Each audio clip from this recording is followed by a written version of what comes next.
Salut à toutes et à tous et bienvenue pour le journal du hardware. J'espère que vous allez toutes et tous incroyablement bien aujourd'hui autour de ce plateau. Ne seront pas présents Jika et Melinda. Oh. Mais Melinda, elle a de la chance. Parce qu'elle, non, mais elle a de la chance, pas de ne pas être là, parce qu'on l'embrasse, mais parce que je crois qu'elle est à Chicago. Melinda, bonjour tout le monde. Mais qu'est-ce qu'elle fout à Eh ben, Chicago? j'ai communiqué avec elle par WhatsApp et j'ai oublié de lui demander ce qu'elle faisait là-bas. Ah bah oui. Mais elle a de la chance, elle m'a montré la photo, il y a du soleil et tout, elle est super contente. Bon, elle va sûrement être partie pour voir quelque chose d'intéressant. Elle nous en parlera soon. Ah bah voilà, c'est ça. Elle a pas mis hein, Les pizzas, Chicago. Mais regarde comme c'est beau. Parce que Chicago est une ville superbe. Hein. Ouais, ça a l'air sympathique. Écoute, peut-être qu'un jour on ira foutre nos culs là-bas. En tout cas, pour le moment, on va parler de hardware. C'est écrit sur le nom de l'émission. Nous sommes avec Pépé. Bonjour Pépé, ça va? Bonjour Maxildan, bonjour tout le monde. Bonjour les garçons, ça va, vous allez bien? Ça va, mon Pépé? Et toi? C'est merveilleux, je suis bronzé, je me dis la vie est belle, on va faire des belles émissions avant qu'on fasse le break et moi je suis super content. Pourquoi t'es bronzé? Tu t'es posé sur la terrasse là? Je vais vous avouer quelque chose, j'ai un petit balcon chez moi et je sors l'ordinateur et je travaille donc les fesses à l'air dehors et je me dis bon ben voilà, bronzons un petit peu, moi je suis un garçon du soleil, hein, guy from the sun et je suis très très content et ça me fait faire beaucoup moins de papier, du coup beaucoup moins de trucs parce qu'au soleil par contre j'ai du mal à bosser. Hein. C'est le moment farniente, moi j'ai les neurones qui fondent, hein, déjà qu'il n'y en a pas beaucoup. Bon, bref. Allez messieurs dames, bonne émission. Hein. Et bonne émission, bonne bien émission. sûr. Otaxu est avec nous, comment ça va? Bah moi ça va, je suis blanc comme un cul parce que j'ai pas de balcon, mais... Ouais, bien sûr, bien sûr. Là on enchaîne très bien là pour le coup, je reviens l'avouer, même si j'ai la voix qui risque un petit peu de décéder parce que j'ai un petit coup de frais, je suis désolé, mais c'est bon, j'ai de quoi m'hydrater, on est parfait. On s'est pas vu depuis le concert de Maximum The Hormone. C'est depuis Maximum The Hormone la voix, parce que j'ai pas arrêté de faire des concerts en fait, la vie est plutôt belle. On va pas la se vie est mentir, pas mal. tu T'as vois. été au Hellfest? J'y vais ce week-end. Oui, Et j'ai fait, mais oui, c'est vrai. Voilà, et j'ai fait Interpol semaine dernière. On s'est plutôt fait kiffer ces derniers temps, voilà. Ça se passe bien, tu vas voir Metallica là dans les meilleures conditions. J'ai plus une thune, mais la joie est totale. On peut pas tout avoir. On peut pas tout avoir. Captain aussi, comment ça va? Eh ben ça va très bien, écoute moi j'ai un balcon mais j'en ai pas profité, donc, donc on est blanc comme des culs. Comme ça on a toutes les alternatives. Mais bon, toutes les nuances de blanc. Voilà. Ah bah bravo, c'est moi. Ah là là, les professionnels. Je réponds pas les quand même. professionnels. N'hésite pas à répondre, on sait jamais, ça peut être très drôle. Hein. Voilà, et je viens de ne pas déranger. C'est une OP, réponse. Je l'ai déjà fait dans des podcasts. Oui, Je vais vous respecter un minimum quand même. Voilà. On va parler de quoi aujourd'hui, Captain? Eh bien, on va parler d'intelligence artificielle pas mal, déjà avec Google, parce que vous savez probablement pourquoi, et aussi parce que c'était le ReMars, c'était la keynote d'Amazon. Là, ils ont 3-4 jours à Las Vegas où ils présentent pas mal de produits en robotique, intelligence artificielle, dans l'espace aussi. Donc, on va parler un peu de tout ça. Putain, les mecs sont chauds. On sait pourquoi ça s'appelle ReMars? Oui, tout à fait. Machine learning. Attends, je dois avoir noté ça quelque part. Bouge pas. Ah, il y a un. D'accord, c'est un il a un acronyme. pense-bête, il a un pense-bête. Mais oui, putain, j'ai C'est pas un noté acronyme de ici. fou. T'inquiète. Tu auras le temps de le retrouver et tu nous diras ce que c'est quand on arrivera sur ce Je sujet. l'ai sous les yeux. Voilà, Machine Learning Robots, Machine Learning Automation Robotics plus Space. C'est un peu compliqué comme acronyme, mais on y arrive. tout ça, quoi. Tout ça. Bon, ils auraient pu. C'est futur, quoi. Voilà, ils auraient pu l'appeler XYZ 2000. La Une dystopie technique. On va évidemment avoir des news, un dossier, du test aussi. Vous le voyez peut-être sur le desk ici avec ce El Poco de l'F4. On va y revenir tout à l'heure. Pour le moment, on va commencer directement avec les news. C'est Otaxu qui ouvre le bal. Jingle.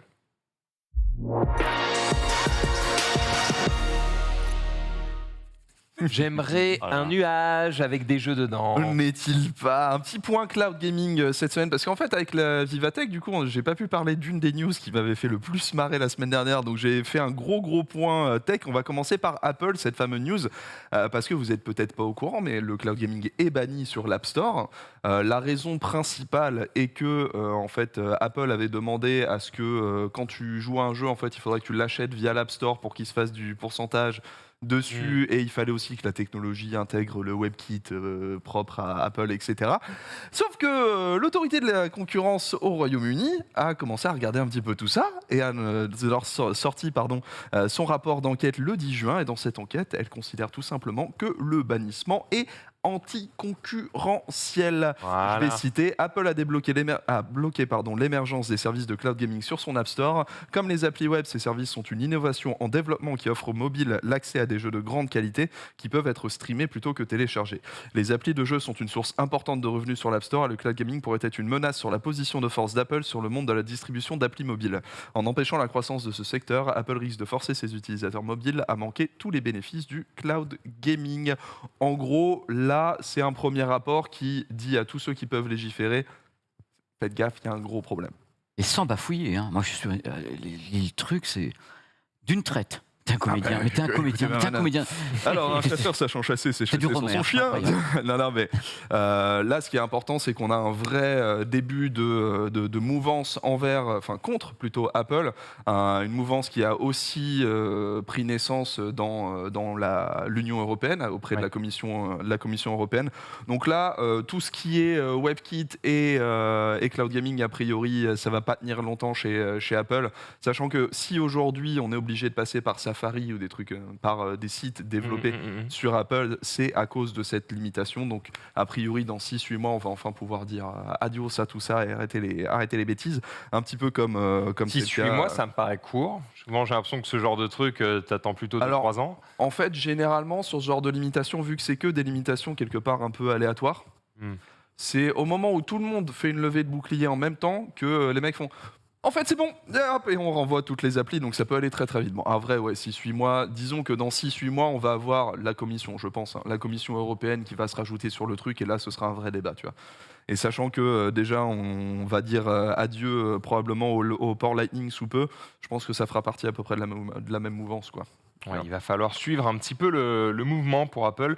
Après, on le précise quand même, vous pouvez tout à fait utiliser du cloud gaming sur iOS. Simplement, vous ne pouvez pas passer par des applis natives. Il faut passer par des applis web. Une appli web, tout simplement, qui utilise du coup le WebKit de Safari. Sauf que du coup, ça peut être aussi une petite limitation technique, parce que sur certains navigateurs web géreront un petit peu mieux le truc, tu vois. Et bien sûr, une appli native aura la possibilité d'utiliser vraiment toutes les technologies qu'elle veut et aller beaucoup plus vite, avoir beaucoup moins de latence. Et justement, niveau latence, on a une très très belle nouvelle du côté de xCloud et de Microsoft, puisque Microsoft a présenté récemment, on a une petite vidéo, son nouveau projet Direct Capture, qui est en fait une nouvelle technologie qui va être déployée pour les programmeurs de jeux vidéo, qui permet de virtualiser les étapes classique de la capture d'un signal vidéo. C'est-à-dire que normalement, il y a un petit envoi, un petit décodage, un petit envoi à la dalle, essayer de récupérer les informations de la dalle, etc., avant même que ce soit envoyé à l'encodeur. Sauf que là, ils ont virtualisé toute cette partie-là, de manière à ce qu'on passe à 2 millisecondes de latence, alors qu'avant, c'était largement plus gros. Ce qui fait qu'en fait, on a un potentiel gain de latence de moins 72 millisecondes. Vous voyez là, en fait, on a le jeu qui envoie son rendu en queue vers l'écran, qui doit ensuite renvoyer sa réponse, qui ensuite envoie à l'encodeur, qui va envoyer sur le serveur de cloud gaming, etc., etc. Si on va un petit peu plus loin dans la vidéo, on peut se rendre compte que, en fait, entre le jeu et l'encodeur, Direct Capture se place juste ici et fait juste en mode, si t'as pas d'écran, on s'en fout, tu passes juste par ça. Et nous, on va optimiser à fond les choses. Voilà, Direct Capture qui envoie directement à l'encodeur, qui va envoyer au décodeur et qui va envoyer au renderer. Okay. Donc, jusqu'à 72 millisecondes de moins de... On évite des intermédiaires. Exactement, de latence, ce qui veut dire qu'on se rapproche petit à petit, il y a une petite démo mais qui est très dure à voir, mais on se rapproche petit à petit des performances du HDMI directement branché au cul d'un téléviseur, quoi. Franchement, c'est le jour et la nuit.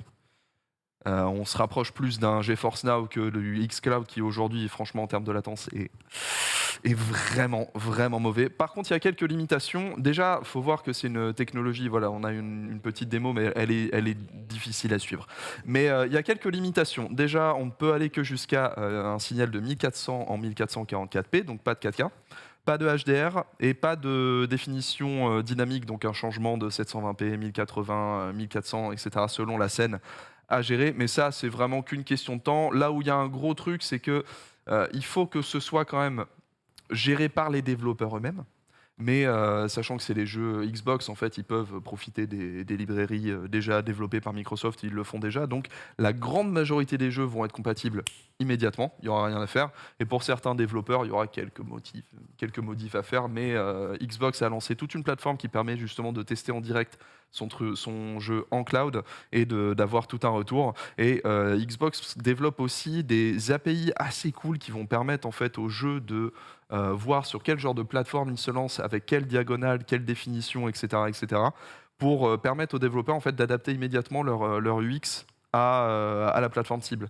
C'est-à-dire que si par exemple, tu vois, on lance un jeu en 1080p, mais on est comme ça, tu vois, les touches tactiles vont être un peu trop hautes par rapport à ce que tu voudrais avoir.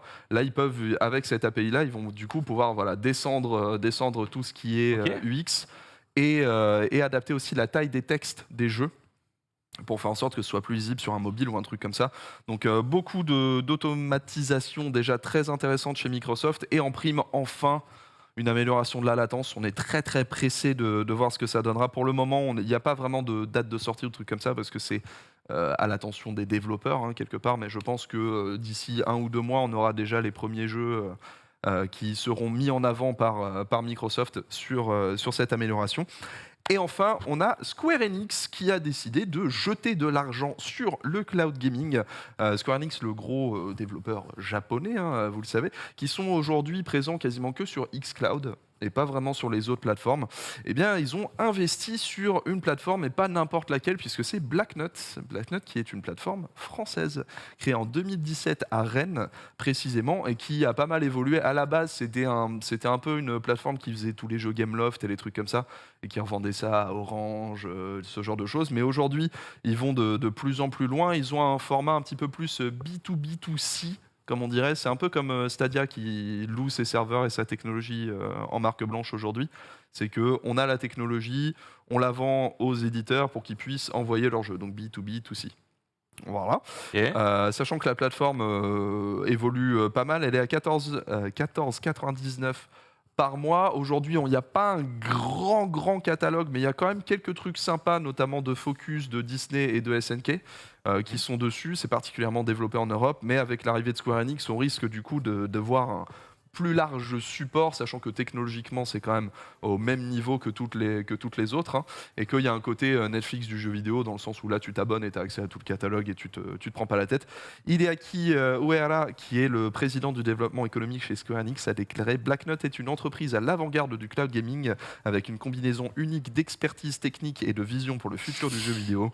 Nous sommes enthousiasmés par le potentiel du cloud gaming, et ce partenariat nous permettra de rester au devant des nouveaux développements dans cet espace, en prime d'optimiser notre croissance future. Donc de toute évidence, Square Enix qui était un peu à la masse. C'est surprenant qu'ils disent autre chose. Voilà, bien sûr. Mais Square Enix était un peu à la masse et aujourd'hui fait quand même un gros investissement. Fait un move, exactement. Ils font un move pour prendre le train en marche. Sachant qu'ils ont aussi revendu il y a peu toute la partie US qu'ils avaient, donc les Eidos et trucs comme ça. Donc ça montre qu'en fait, ils ne sont pas forcément frileux de faire des investissements, mais ils changent vraiment de stratégie et ils ne veulent pas louper le train du cloud gaming, alors qu'ils sont plutôt en retard pour le moment. Donc, et accessoirement, ils investissent en Europe et en France. Donc pourquoi pas? Avec grand plaisir. Bon, ça fait pas mal de news effectivement sur le cloud gaming ici. Je ne sais pas si grosse semaine. Le chat utilise souvent ça. Moi, c'est vrai ça m'intéresse vachement, moi. Parce que moi, je me pose vraiment... Bon, comme vous savez, je ne suis pas le plus gros gamer de la Terre, mais ça m'intéresse vraiment de savoir justement les gens qui nous regardent, le chat, quels sont les gens qui utilisent vraiment le cloud gaming, à quelle proportion par rapport à ceux qui, comme tu dis, branchent un port HDMI. Parce que justement, on est là sur cette dualité, cette vitesse, cette latence et autres. On sait très bien que l'HDMI, bon, voilà, c'est fait. Mais moi, ça m'intéresse vraiment de savoir.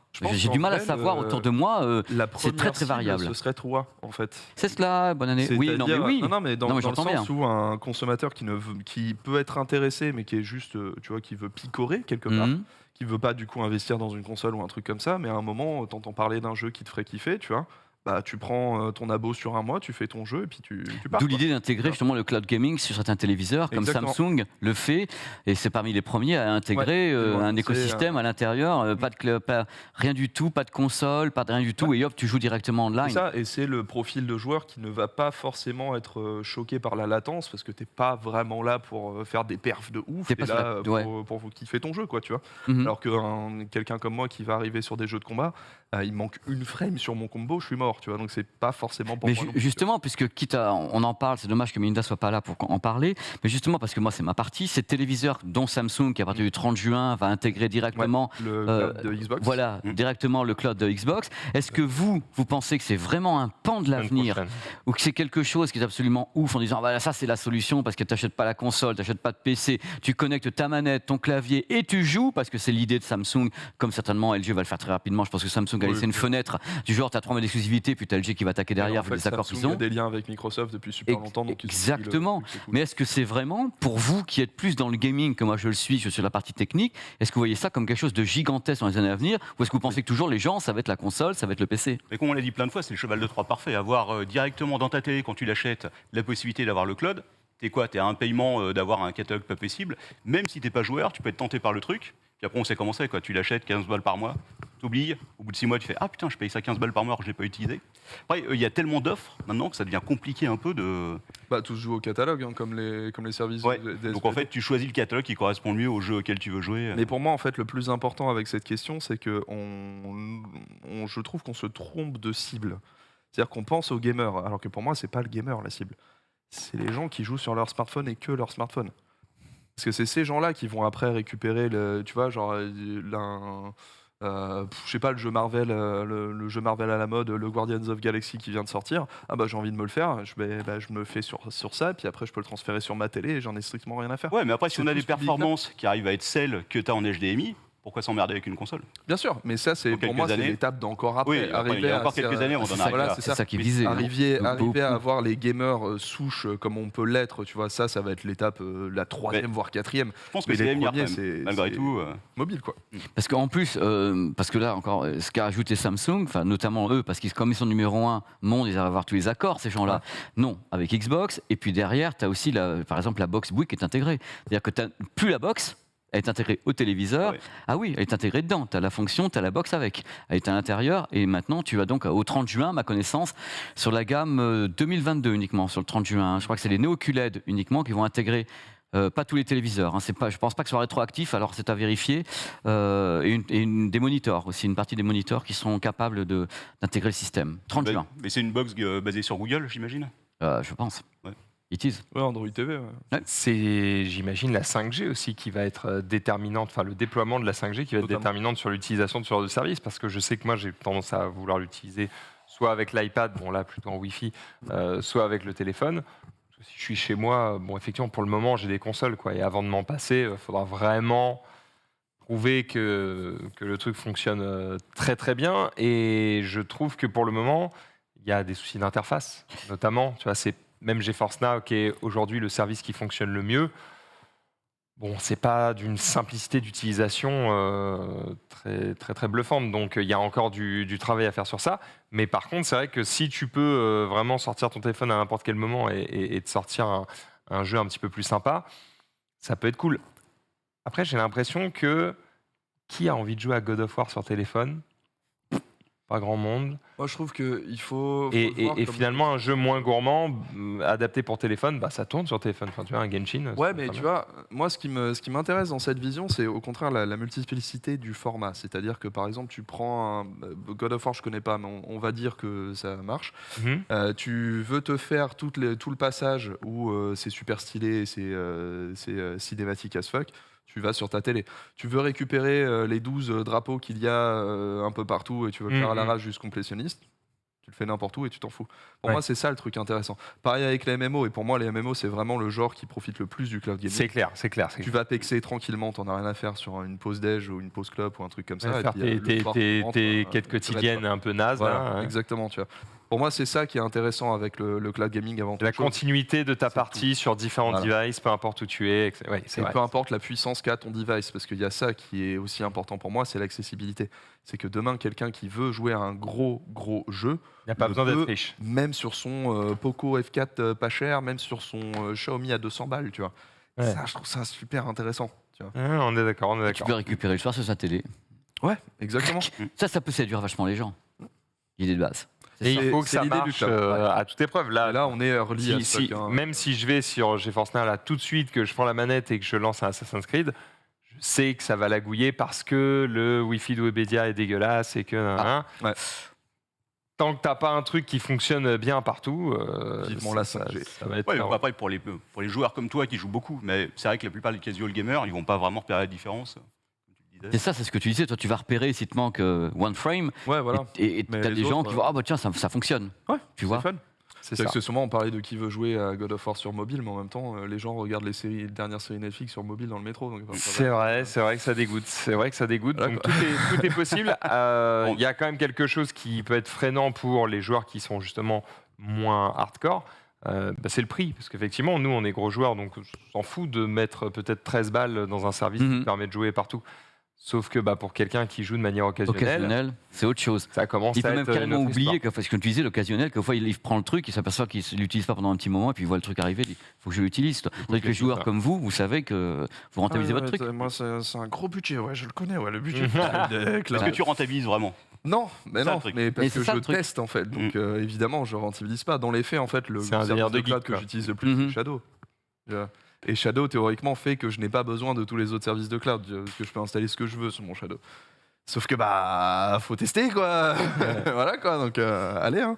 Il faut tester. On va pouvoir enchaîner avec la suite des news. On va parler d'intelligence artificielle et notamment de Google. Tout à fait, avec Lambda. Alors Lambda, c'est quoi? C'est un agent conversationnel. C'est un chatbot en quelque sorte, mais qui est Particulièrement bien pensé. Ouais, pourquoi? Parce que derrière, tu as un réseau de neurones, et donc ce réseau de neurones, en fait, simule en quelque sorte le cerveau humain, c'est l'objectif de toute façon, et est censé te parler en langage naturel. Ça, c'est le saint Graal un peu de tous les moteurs de recherche, que ce soit de Google, mais aussi d'Amazon avec Alexa, c'est d'avoir une conversation avec le client qui est derrière l'enceinte connectée ou qui est derrière le moteur de recherche naturel. À savoir, plutôt que de chercher, je ne sais pas, pizzeria Levallois, tu vas demander directement en langage naturel, où est la meilleure pizzeria à moins d'1 kilomètre? Et le robot derrière, donc le chatbot, va te répondre de façon tout à fait naturelle.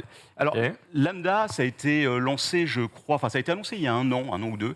Ils en sont à la deuxième version là. C'est un moteur, donc c'est un agent conversationnel, un chatbot qui a plusieurs personnalités.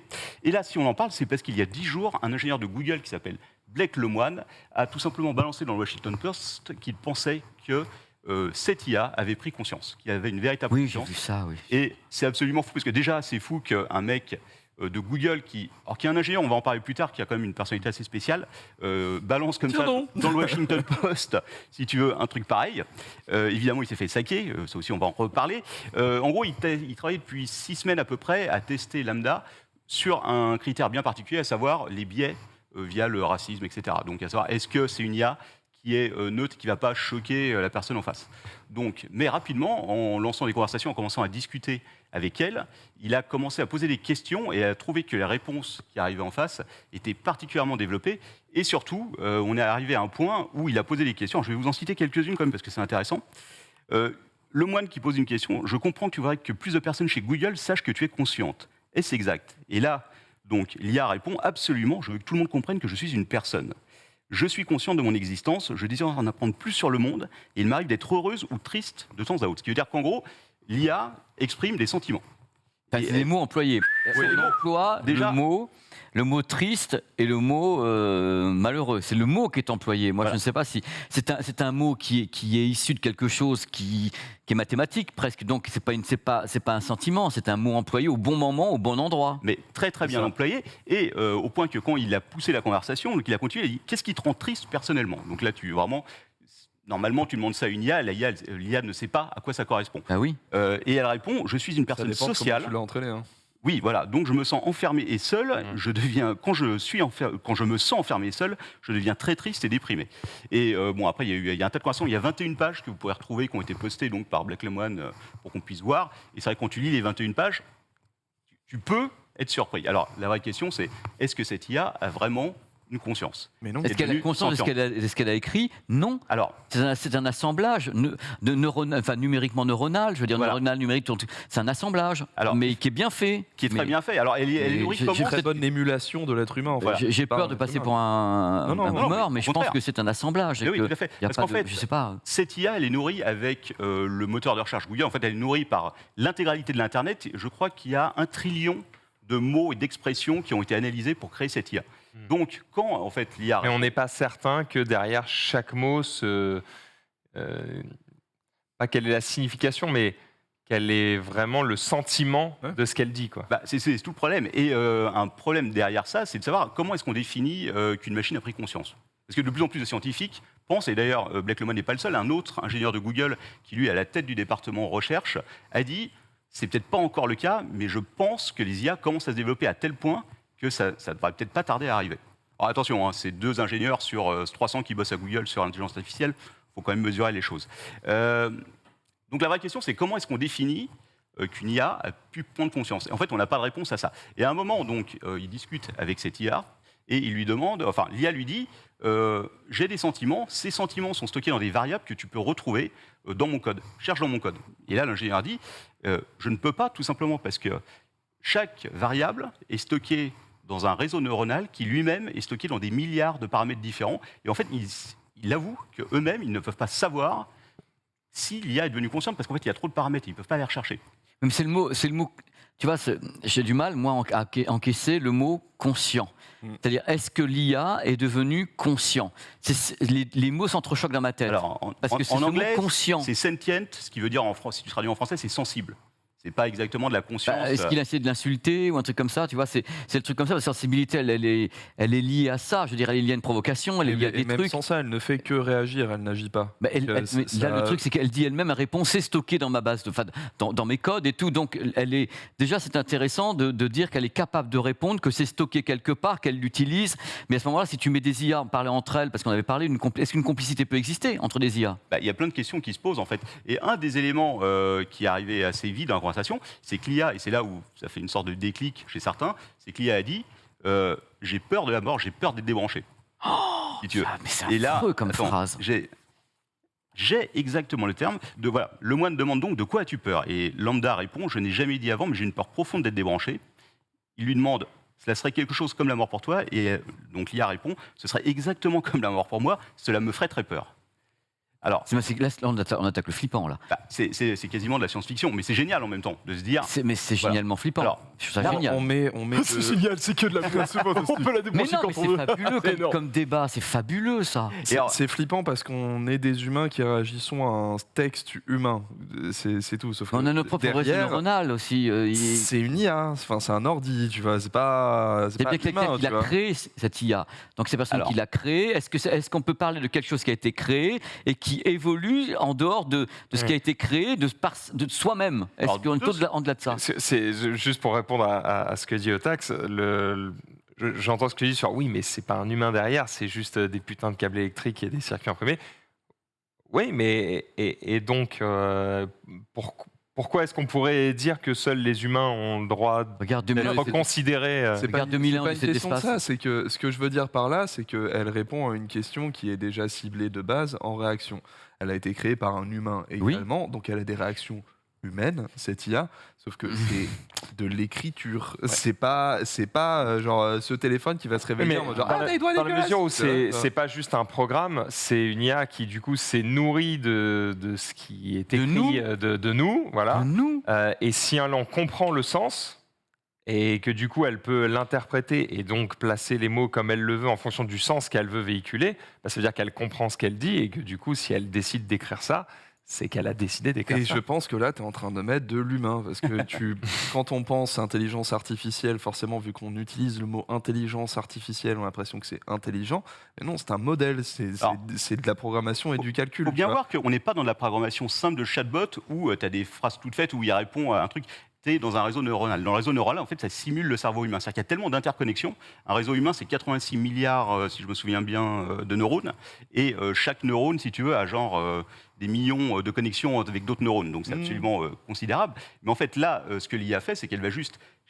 Elle va définir, si tu veux, elle va chercher, elle va essayer de trouver une réponse, mais ce n'est pas forcément tiré d'une base de données ou de quoi que ce soit. C'est-à-dire qu'en temps réel, elle va essayer de définir ce que veut dire. Je me fais perdre. Non, mais j'adore, mais j'ai une réponse à ça. Bah, vas-y. Et donc effectivement, on n'est pas dans un cas simple, on est dans le cas où même les développeurs, je pense, ne sont pas certains de comment ça fonctionne. Et c'est ça qui est passionnant, c'est qu'en fait, comme tu envoies un petit côté de l'étincelle, un peu de hasard dedans, puisque c'est le réseau neuronal qui va avec le deep learning, qui va apprendre lui-même, c'est le machine learning. Donc en gros, la machine va apprendre par elle-même, elle va essayer de sonder et de créer de nouveaux concepts, etc. Voilà, on a une vraie question de savoir à quel moment. Voilà.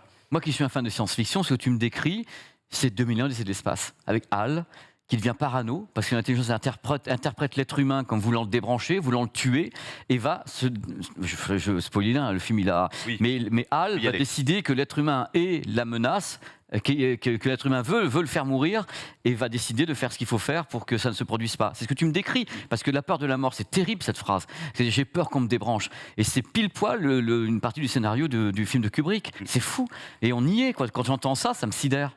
Oui, mais on y est sur une simulation de 14 000 données qui ont été récupérées. Oui, je suis d'accord, mais c'était ça le HAL. On n'est pas en train de parler d'un être humain, en fait. On est en train de parler Quand on en parle comme d'un être humain, là, maintenant. Mais bien sûr, parce qu'on est en train de parler de la machine parfaite pour simuler un être humain.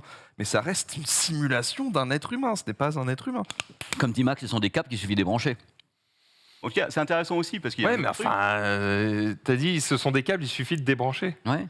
Mais enfin bon, si je te mets une balle dans la tête, t'es débranché aussi, frérot. Oui, mais non, mais je veux dire, là dans ce que je veux dire, c'est que j'ai l'impression que tu as une haute estime de nous-mêmes. Nous, on n'est qu'un bout de chair avec des interconnexions aussi. On est des merdes, tu vois ce que.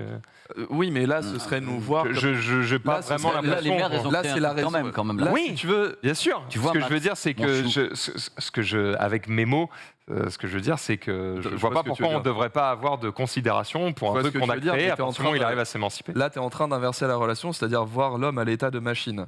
Sauf que quand tu fais une décision, quand tu prends une décision, tu n'es pas en train d'aller chercher dans la base de données de tout ce que tu as fait. Il y a du sentiment, il y a un truc qui se passe, il y a un truc chimique, il y a des choses que tu peux pas expliquer. Oui, mais tu viens de dire de la chimie, tu vois. De la chimie, c'est des maths. En fait, dans quelle mesure les décisions que je prends... Mais je ne crois pas à ça. Dans quelle mesure la décision que je prends qui vient... on dit de son cœur, mais en fait, tout vient du cerveau.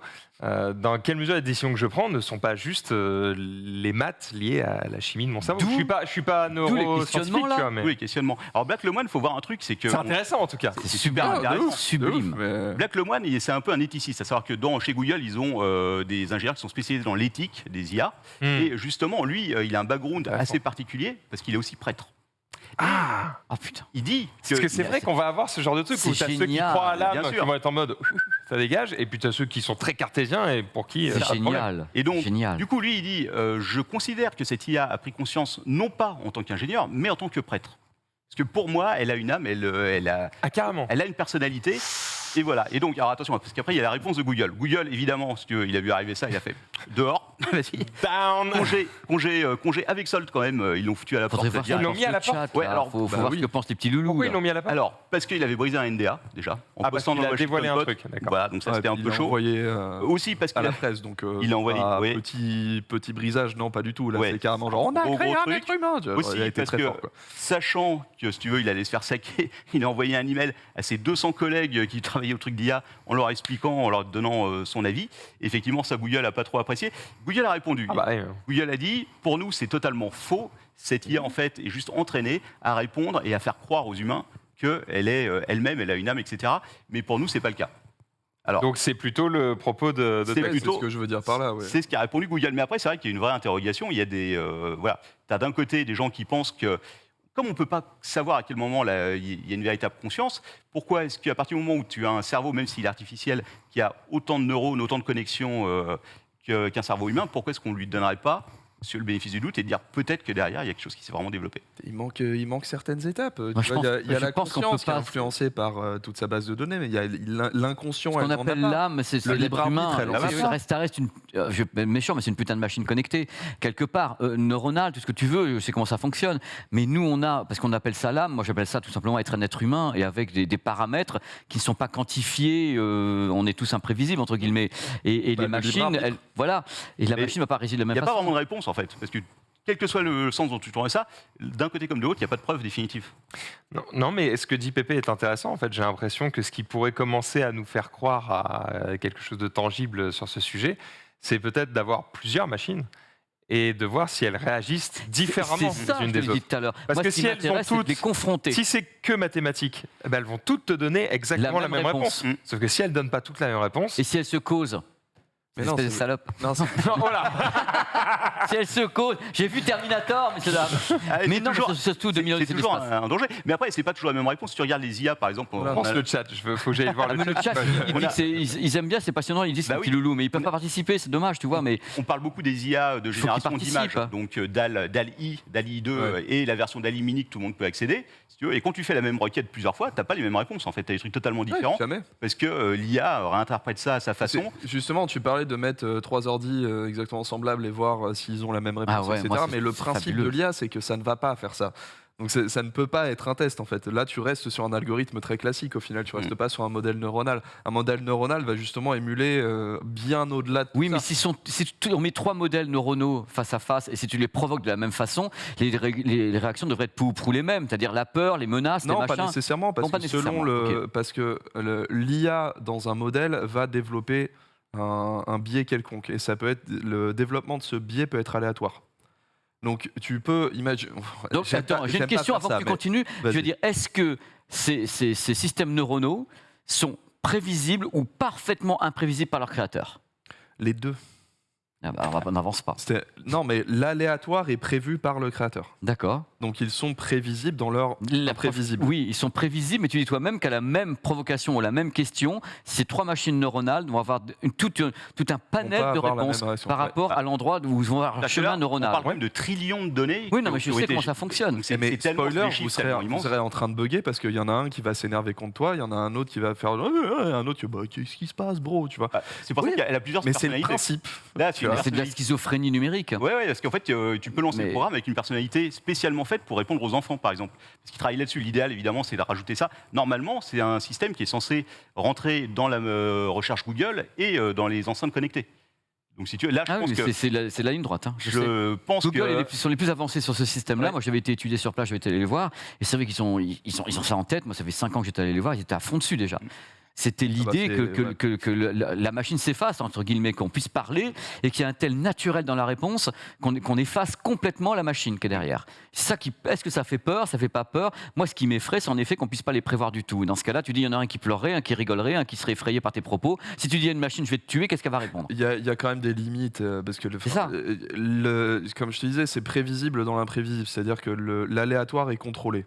Donc ça reste dans un schéma, ça reste dans un cadre. Donc tu vois, c'est pas comme si demain on allait créer Skynet, tu vois, parce qu'il y a quand même un cadre très précis dans lequel Au début de le Skynet chaos aussi. est fait, tu vois. Il y a plein de retours quand même intéressants Ah sur, oui, les le, petits sur le loulous. chat. Je vais vous en lire Les petits quelques-uns. loulous. Il y a Didim qui nous dit, par exemple, si tu prends un bébé à la base, c'est juste une base de données vide, comme un ordinateur, et le bébé apprend en prenant des données de ses parents et de son entourage. Il a sa propre, Finalement, on sensibilité. Il y en a d'autres qui disent, oui, mais par exemple, est-ce qu'une IA peut mentir? Est-ce qu'elle peut dire non? Donc, il Oui. faudrait voir, tu vois, est-ce que tu peux lui demander un truc et qu'elle dit non, j'ai pas envie de le faire. Sachant que l'IA s'entraîne sur l'humain, donc elle va peut mentir. Et ben voilà. mais le truc c'est qu'elle 2000 ans, peut, c'est de l'espace. et c'est ce que je dis, c'est Ah, qu'elle peut émuler un être humain, et c'est pour ça qu'on a ces débats aujourd'hui, alors qu'on est juste face à un gars à des lignes de code qu'on fait, bah si tu dis ça, ils vont croire que t'es humain, tu vois. Ouais, mais genre. à quel moment c'est tout, quoi. l'émulation, si tu veux, va tellement loin? Parce que c'est la question du test de Turing. Le test de Turing, c'est à un moment où tu peux plus savoir si c'est une personne humaine en face de toi ou un ordinateur.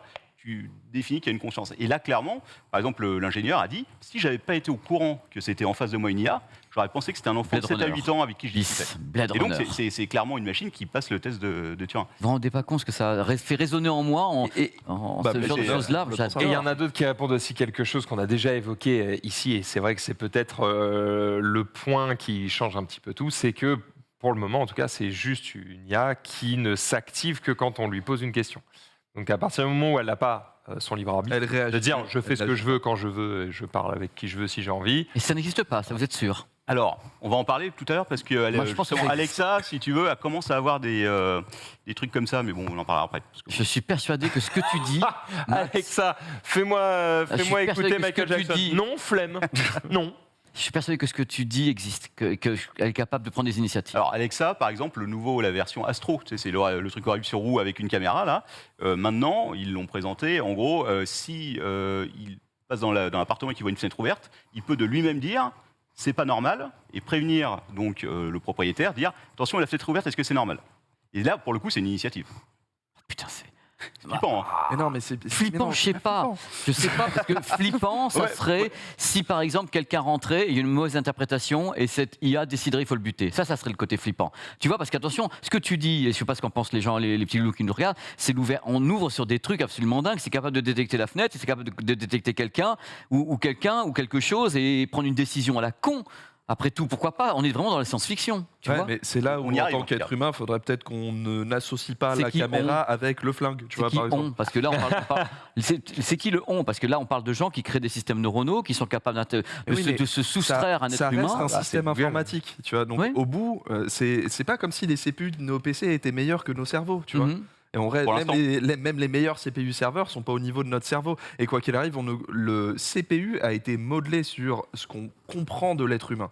Sauf qu'on n'a pas une vision absolument totale de comment fonctionne ce putain de bocal, tu vois, ou des trucs comme ça. Donc quoi qu'il arrive, l'ordinateur est une création humaine. Donc par défaut, elle est pas complète, tu vois. Pour l'instant, Et parce que quoi t'as qu'il pas, arrive, par défaut, Mais tu t'y effectivement, branches, parce que tu t'as vois. pas cette étincelle de hasard qui, au bout d'un moment, quand tu auras des milliards de connexions, plus de connexions que dans le cerveau humain, si tu arrives à mettre cette étincelle de hasard qui fait que l'ordinateur va se mettre à se dire tiens, il fait des connexions par lui-même et il prend conscience, c'est là, on n'y est pas encore, hein, mais Bah, c'est. Quand ça on en parle, apporte on y est presque, hein. un nom, ça s'appelle la La singularité. singularité, voilà, le moment. Mais on n'y est pas. On n'y est tout à pas fait, du tout, là, clairement Bah, tu pas. dis hein. pas du tout, mais il n'y avait pas des mecs qui ils parlaient de 2025 ou je sais pas quoi. Sincèrement. Non, Mais mais est-ce qu'on les le mecs qui saura parlaient de quand on lisera 2025, ça c'était écoute, Elon Musk, donc non, en c'est- fait, juste. c'est une réflexion qui est quoi. passionnante. C'est que ça ouvre. génial. Ah, mais plein de j'avais choses. pas prévu ça pour Mais non, mais- Bref, les gars. C'est ça qui est intéressant. un peu là. Bon, à part je vais rentrer Non, mais attends, c'est un vrai débat. Ah non, Ah bah mais oui, de ouf. c'est un pourrait vrai passer 2 heures débat. dessus. C'est un débat qui ne va faire que s'envenimer parce que justement, plus C'est ça va et passionnant plus les ce que t'as dit, machines c'est vont passionnant. avoir l'impression de Le petit nous truc donner fun, l'impression qu'ils sont humaines. Pour la Pardon. fin, quand même, parce que sinon on va passer des heures dessus, c'est que clair. Black Lemoine, si tu veux, a engagé un avocat pour défendre l'IA, pour pas la déconnecter, et il a demandé à l'IA. Ah ouais, Il a demandé à allé l'IA. loin dans son délire, le gars. Voilà, il a fait venir l'avocat chez lui parce qu'avant d'être déconnecté du réseau, si tu veux, donc pour lui faire parler avec l'IA, il a demandé à l'IA est-ce que tu veux être représenté par un avocat? Et l'IA a dit oui, je veux être représenté par un avocat.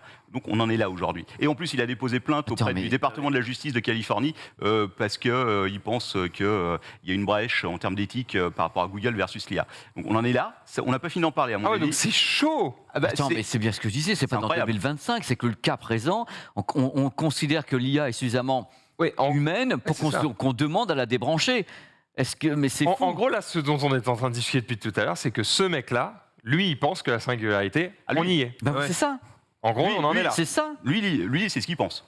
C'est ça. Après, il est un peu seul, il est un peu isolé. Il y a des personnes comme lui. Je te dis, il y a une personne chez Google qui. Ouais, mais bon, Newton, au début, il était tout seul, hein, donc bon.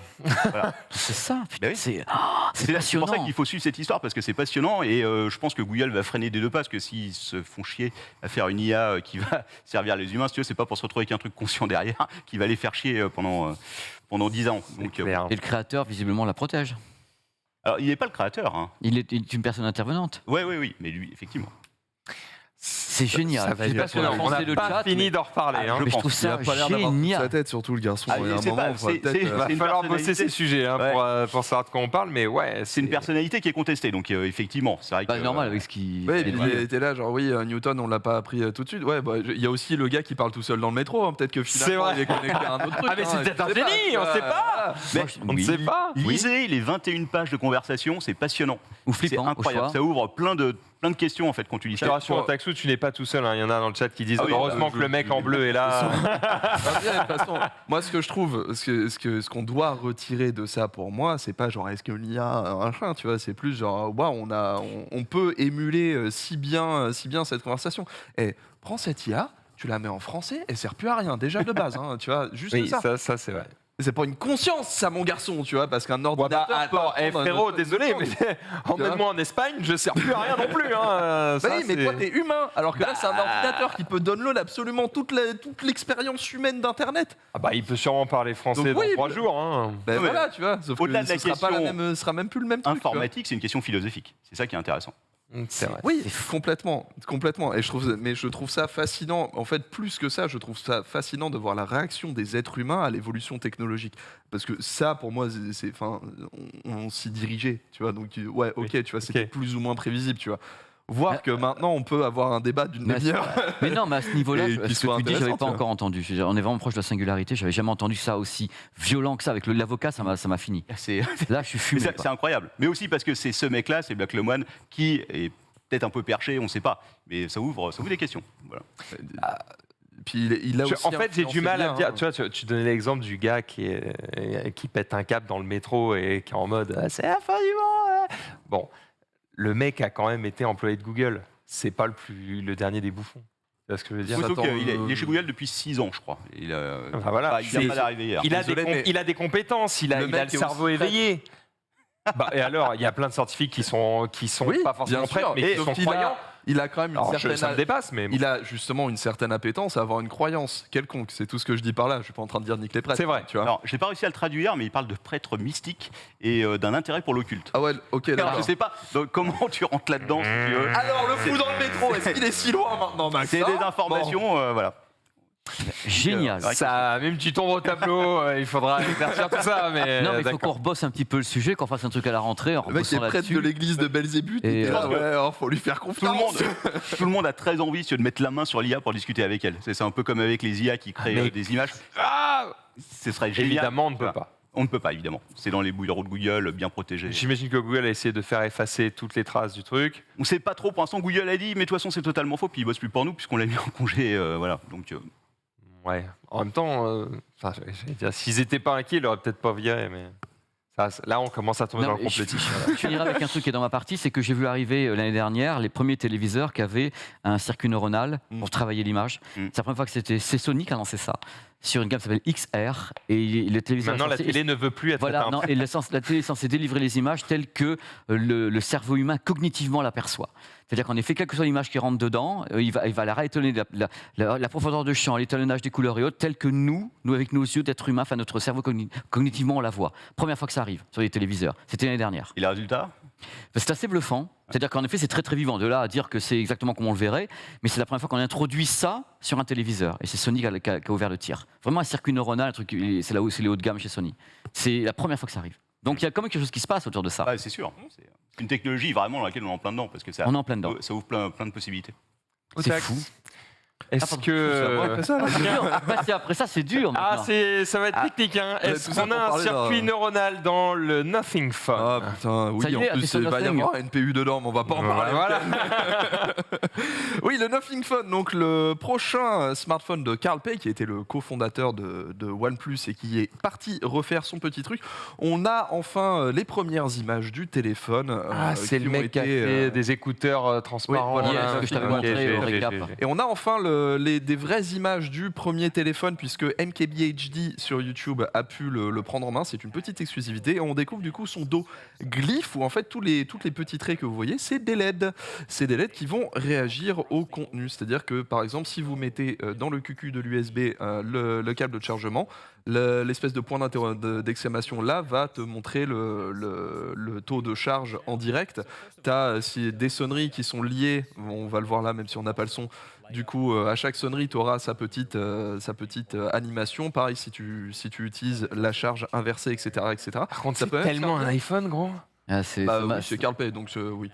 ça m'a choqué, quoi. Et ça peut aussi servir de ring light, sachez, parce que même si le smartphone a déjà un flash, Ouais.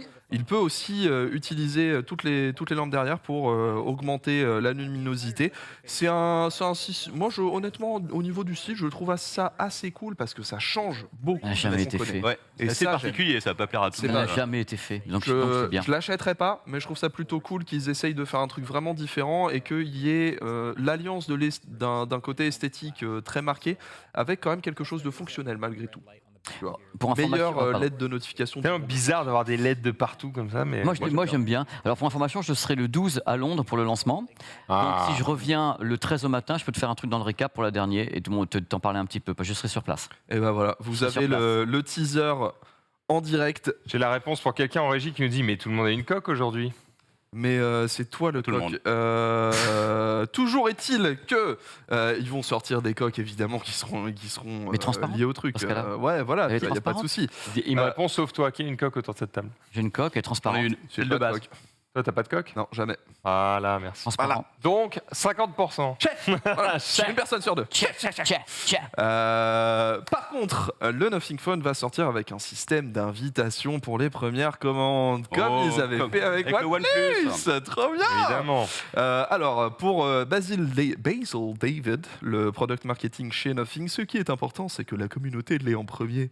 Ça ne veut pas dire qu'ils doivent être les seuls, mais ils doivent l'avoir en premier. OnePlus. Carl Pei a rajouté aussi, lorsque vous fabriquez un produit très compliqué comme un smartphone, il faut un certain temps pour monter en puissance. Nous pouvons soit attendre jusqu'à ce que nous ayons accumulé beaucoup de téléphones et commencer les ventes à ce moment-là, soit commencer à vendre dès que possible. Nous avons choisi cette dernière solution. On peut le voir de deux façons du coup. Logique. On évite d'avoir des stocks de côté qui peuvent mourir, etc. Ou en fait on refait le même coup que OnePlus où on sait que tout le monde le veut, on a très peu de stock et du coup grâce à la hype qu'il y a autour, on en vend des palanquets quand bien même on a 0 place sur le marché. Cynisme ou pas, je vous laisse choisir. Moi je pense que c'est les deux, pour être honnête. Oui, enfin économiquement c'est assez logique. Voilà, chose-là. c'est logique, même si bon, j'aurais aimé quelque chose un petit peu. Surtout en ce plus, moment où c'est difficile de produire. Ouais, c'est ça le problème. Ça s'ajoute, mais j'aurais aimé quelque chose d'un petit peu plus innovant que la même chose que OnePlus en fait. Parce que, mais bon, on On peut verra. pas En tout réinventer cas, la roue tous les matins. Hein, c'est bon. ça. Nothing va pas s'arrêter là puisqu'ils vont aussi organiser une vente aux enchères inédite dédiée aux 100 premiers exemplaires de son smartphone et chaque unité sera numérotée. Donc bien sûr, si vous avez un max de pognon, on Ils l'ont s'en fait avec fout les des écouteurs. invites. Ils l'ont fait avec les écouteurs, ça. Oui, voilà. Ce sera sur la plateforme StockX. La vente aux enchères aura lieu du 21 juin au 23 juin de 13h à 13h. Toujours pas de prix. Par contre, on a aussi appris que le téléphone ne sortirait pas aux États-Unis, uniquement en Europe et en Asie. Donc, ceux qui ont fait partie du premier round d'investissement alors qu'ils ne connaissaient absolument pas le produit en pensant qu'ils allaient l'avoir aux US, il y a du bon, il y a du mauvais avec ces trucs-là. Je trouve que en fait, cette stratégie-là, c'est bizarre. Tu fais des choses bien, puis après tu fais. Ça va être intéressant. Tu dois avoir un truc derrière pour Je ça. pense qu'il y a une strat. Ouais. Je connais Carl Pei qui est quand même pas la moitié d'un. Non, il est d'un habitué, idiot, il connaît le business. Ouais. Mais ça sent quand même le requin un petit peu. Hein. Je sais pas ce que t'en penses, mais. Moi, pour moi, déjà, c'est des strats, quoi, tu le vois. coût des enchères, il avait fait avec les écouteurs parce qu'il y avait des écouteurs qui sont vendus jusqu'à 1000 € aux Ouais. enchères. 1000 €. Donc, 1000 € les écouteurs qui étaient vendus 99 après. Donc, il a une idée quand même. Un, il sait faire monter le buzz parce que faut savoir, quelle que soit sa décision, C'est un génie ça du reste, buzz. ça reste du buzz. Et lui, c'est un putain de génie de ce côté-là. Et je crois qu'il a adopté des trucs qui étaient propres à OnePlus, donc le côté invitation, machin, truc. Voir c'est lui qui l'a créé. En vérité, Voir hein. c'est lui et il réapplique les recettes avec un produit, c'est vrai, qui ressemble un petit peu à l'iPhone, peut-être un peu trop pour être lancé aux États-Unis actuellement. Ah, tu penses que c'est ça? Je le vois pas comme ça pour le coup, parce que regarde. Alors tu me diras, quel est le youtubeur qu'il a entre les mains? Il est américain. C'est Oui. KBHD, oui. Tu vois, Et, c'est là où il y a quand même une ambiguïté. Parce que ce gars, il est formidable, ce garçon. Et là, c'est lui qui l'a. Tu vois? Ben oui, mais en même temps, c'est le Oui, youtubeur smartphone. Oui, Donc, mais il est quand et même. il chope aussi les téléphones Huawei qui sortent pas aux US. J'entends, mais lui, il a quand même une aura qui est très très forte aux États-Unis. Bah, Ouais. et surtout, il a une aura de gars intéressés par le graphisme et par justement ce côté très marqué du téléphone. Donc, S'il y en a un qui devait avoir l'exclusivité, c'est lui, hein, de toute façon. Ça, le Donc, design n'a aucun sens, hein, ça me termine. Hein. Moi, j'aime bien. Au Moi, contraire, j'aime bien. disruptif, Ah ouais, j'aime bien. Ah mais ça change. J'adore, moi. Ça change et franchement c'est Ah, tellement tu fais rare Star d'avoir un Wars derrière, téléphone qui change. avec l'épée laser qui monte là, quand tu charges. Moi j'ai 3 ans et demi, moi j'achète ça. D'après apparemment le chat a une coque sur son téléphone à 75%, donc vous êtes quand même plutôt nombreux à le transparent, protéger tu les d'une vois même pas. éventuelle. Vous êtes des pleutres. Voilà ce que vous êtes. Vous êtes des poltrons.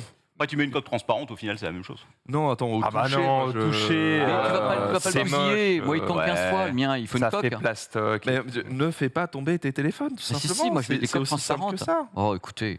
Vous m'emmerdez. Non, ça je te le réserve. Oui, Non, non, t'allais c'est le dire, pour toi. t'allais Oh, le non, dire. c'est pour toi, c'est pour toi. Évidemment, je taquine. Hein, mais, Pour le Nothing mais Phone, voilà. en tout cas, c'est à défaut d'intéresser ou pas, c'est Il y a une grosse strate derrière. Surprenant. C'est sûr. Et ça va être surprenant. Donc, à voir du coup. Ah oui, le que- 12 c'est sur que tu place. verras. Le 12 je suis à Londres.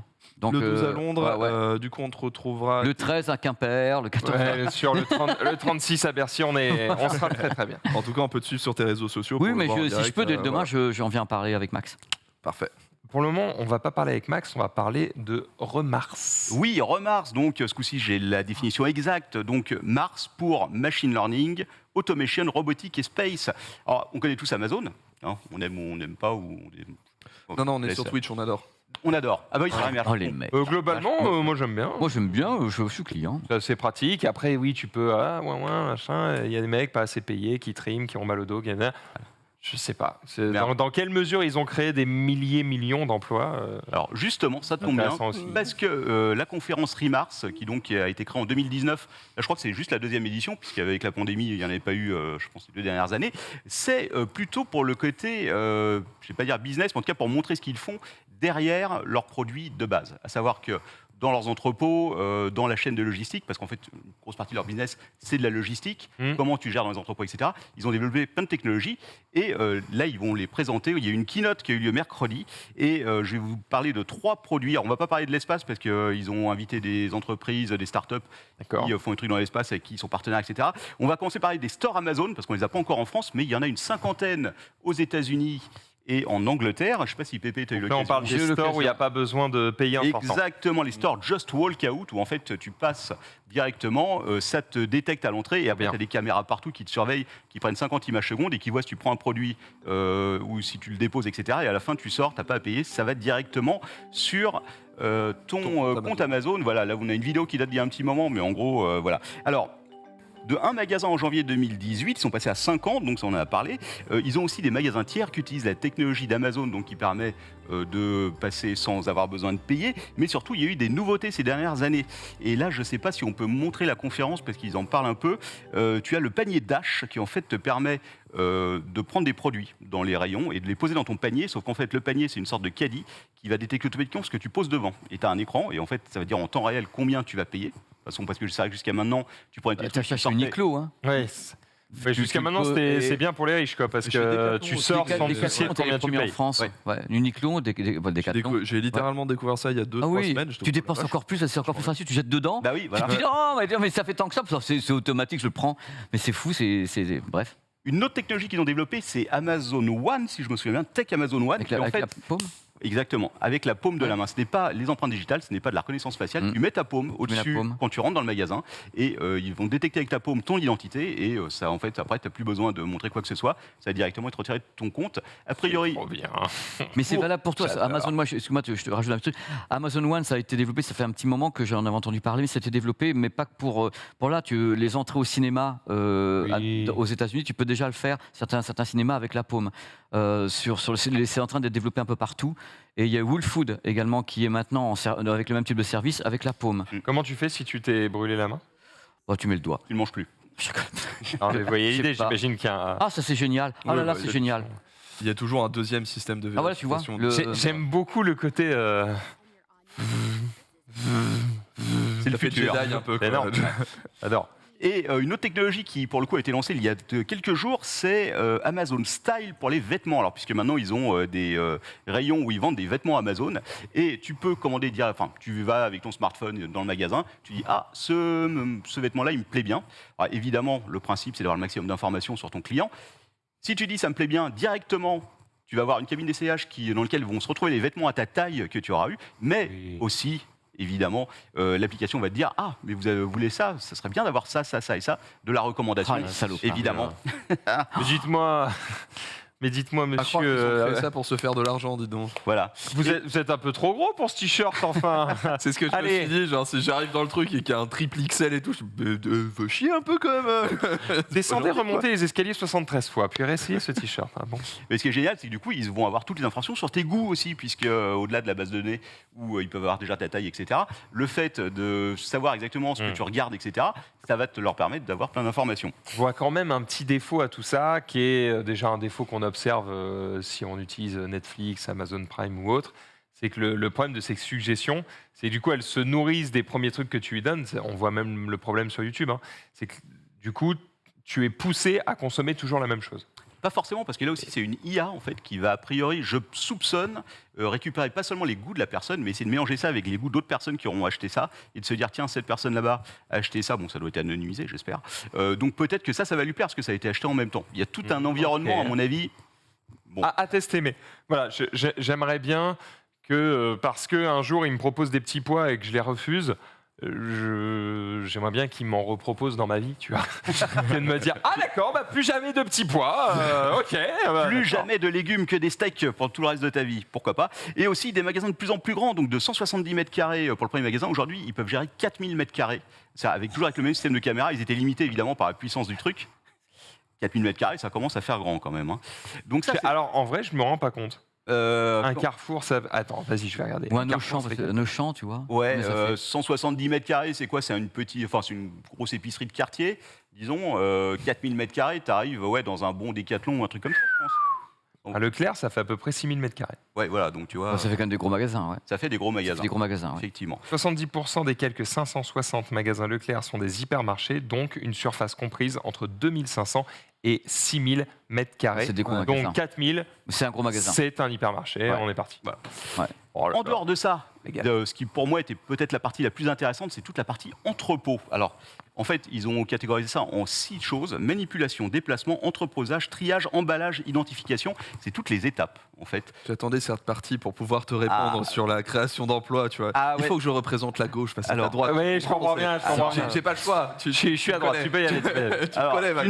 tu ne vas pas être déçu. Alors, vas-y, développe un Il y peu a ce 20 thème et on ira parler après. Il y a 20 minutes dans la keynote qui sont consacrées à ça. Alors, l'objectif, ils le disent dès le début, ils disent attention, c'est pour la sécurité et le bien-être de nos employés. Plus d'ergonomie, moins de boulot lourd, etc., etc. Quand tu regardes la vidéo, vous allez pouvoir voir des extraits ici, on en est moins sûr. Ça, c'était avant. Les employés montaient donc sur des petites échelles, ils mettaient dans les casiers et tout. Le problème, c'est que, en dehors du fait d'être un peu chaud pour les employés, surtout, c'est pas efficace. Ils ont développé Il y a juste aujourd'hui. plus d'employés, d'accord. Voilà, c'est ça. C'est-à-dire qu'en fait, cette partie-là, qui est toute la manipulation et le déplacement, si tu veux, est entièrement automatisée avec des robots qui, a priori, sont conscients des êtres humains pour pas leur faire mal, qui tournent autour. Mais je ne sais pas si vous avez remarqué, il n'y a pas des masses d'êtres humains dans la vidéo. Probablement que ça doit être lié. Mais justement, c'est un petit point que je trouve important sur la situation d'Amazon actuellement. Ils ont toujours voulu robotiser, ça, il n'y a pas de souci, mais là, ils sont dans une situation où ils n'arrivent même plus à trouver des gens qui veulent bien bosser avec eux, en fait.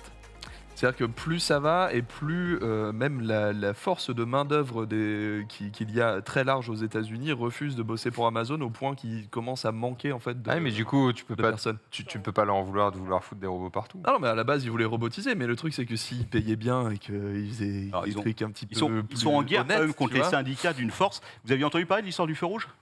Non. Non, ça c'est génial. Donc le premier syndicat qui s'est créé dans un entrepôt Amazon, alors évidemment, Google a appelé immédiatement les exorcistes pour contrer le truc. Si tu veux, ils n'avaient pas le droit de faire, donc les syndicats n'ont pas le droit, enfin les futurs syndicats n'ont pas le droit de faire du tractage à l'intérieur de l'entreprise.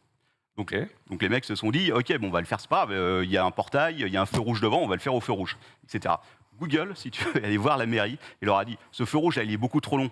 Vous allez me le réduire de Amazon, 10 secondes, tu veux dire. de façon à ce que les mecs n'aient pas le temps de tracter devant le feu C'est rouge. quoi. énorme. Et ça, c'est génial, c'est absolument fantastique. Hallucinant. Sérieux? Ouais, sérieux, ouais. Les mecs, ils en sont là pour empêcher le truc. Ça vous C'est donne déjà un peu bien, une ils ont laissé idée. le feu rouge.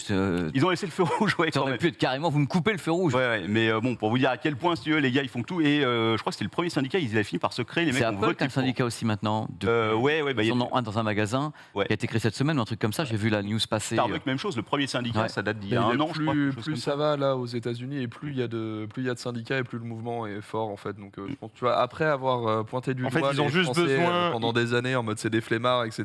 Maintenant c'est finalement c'est peut-être possible.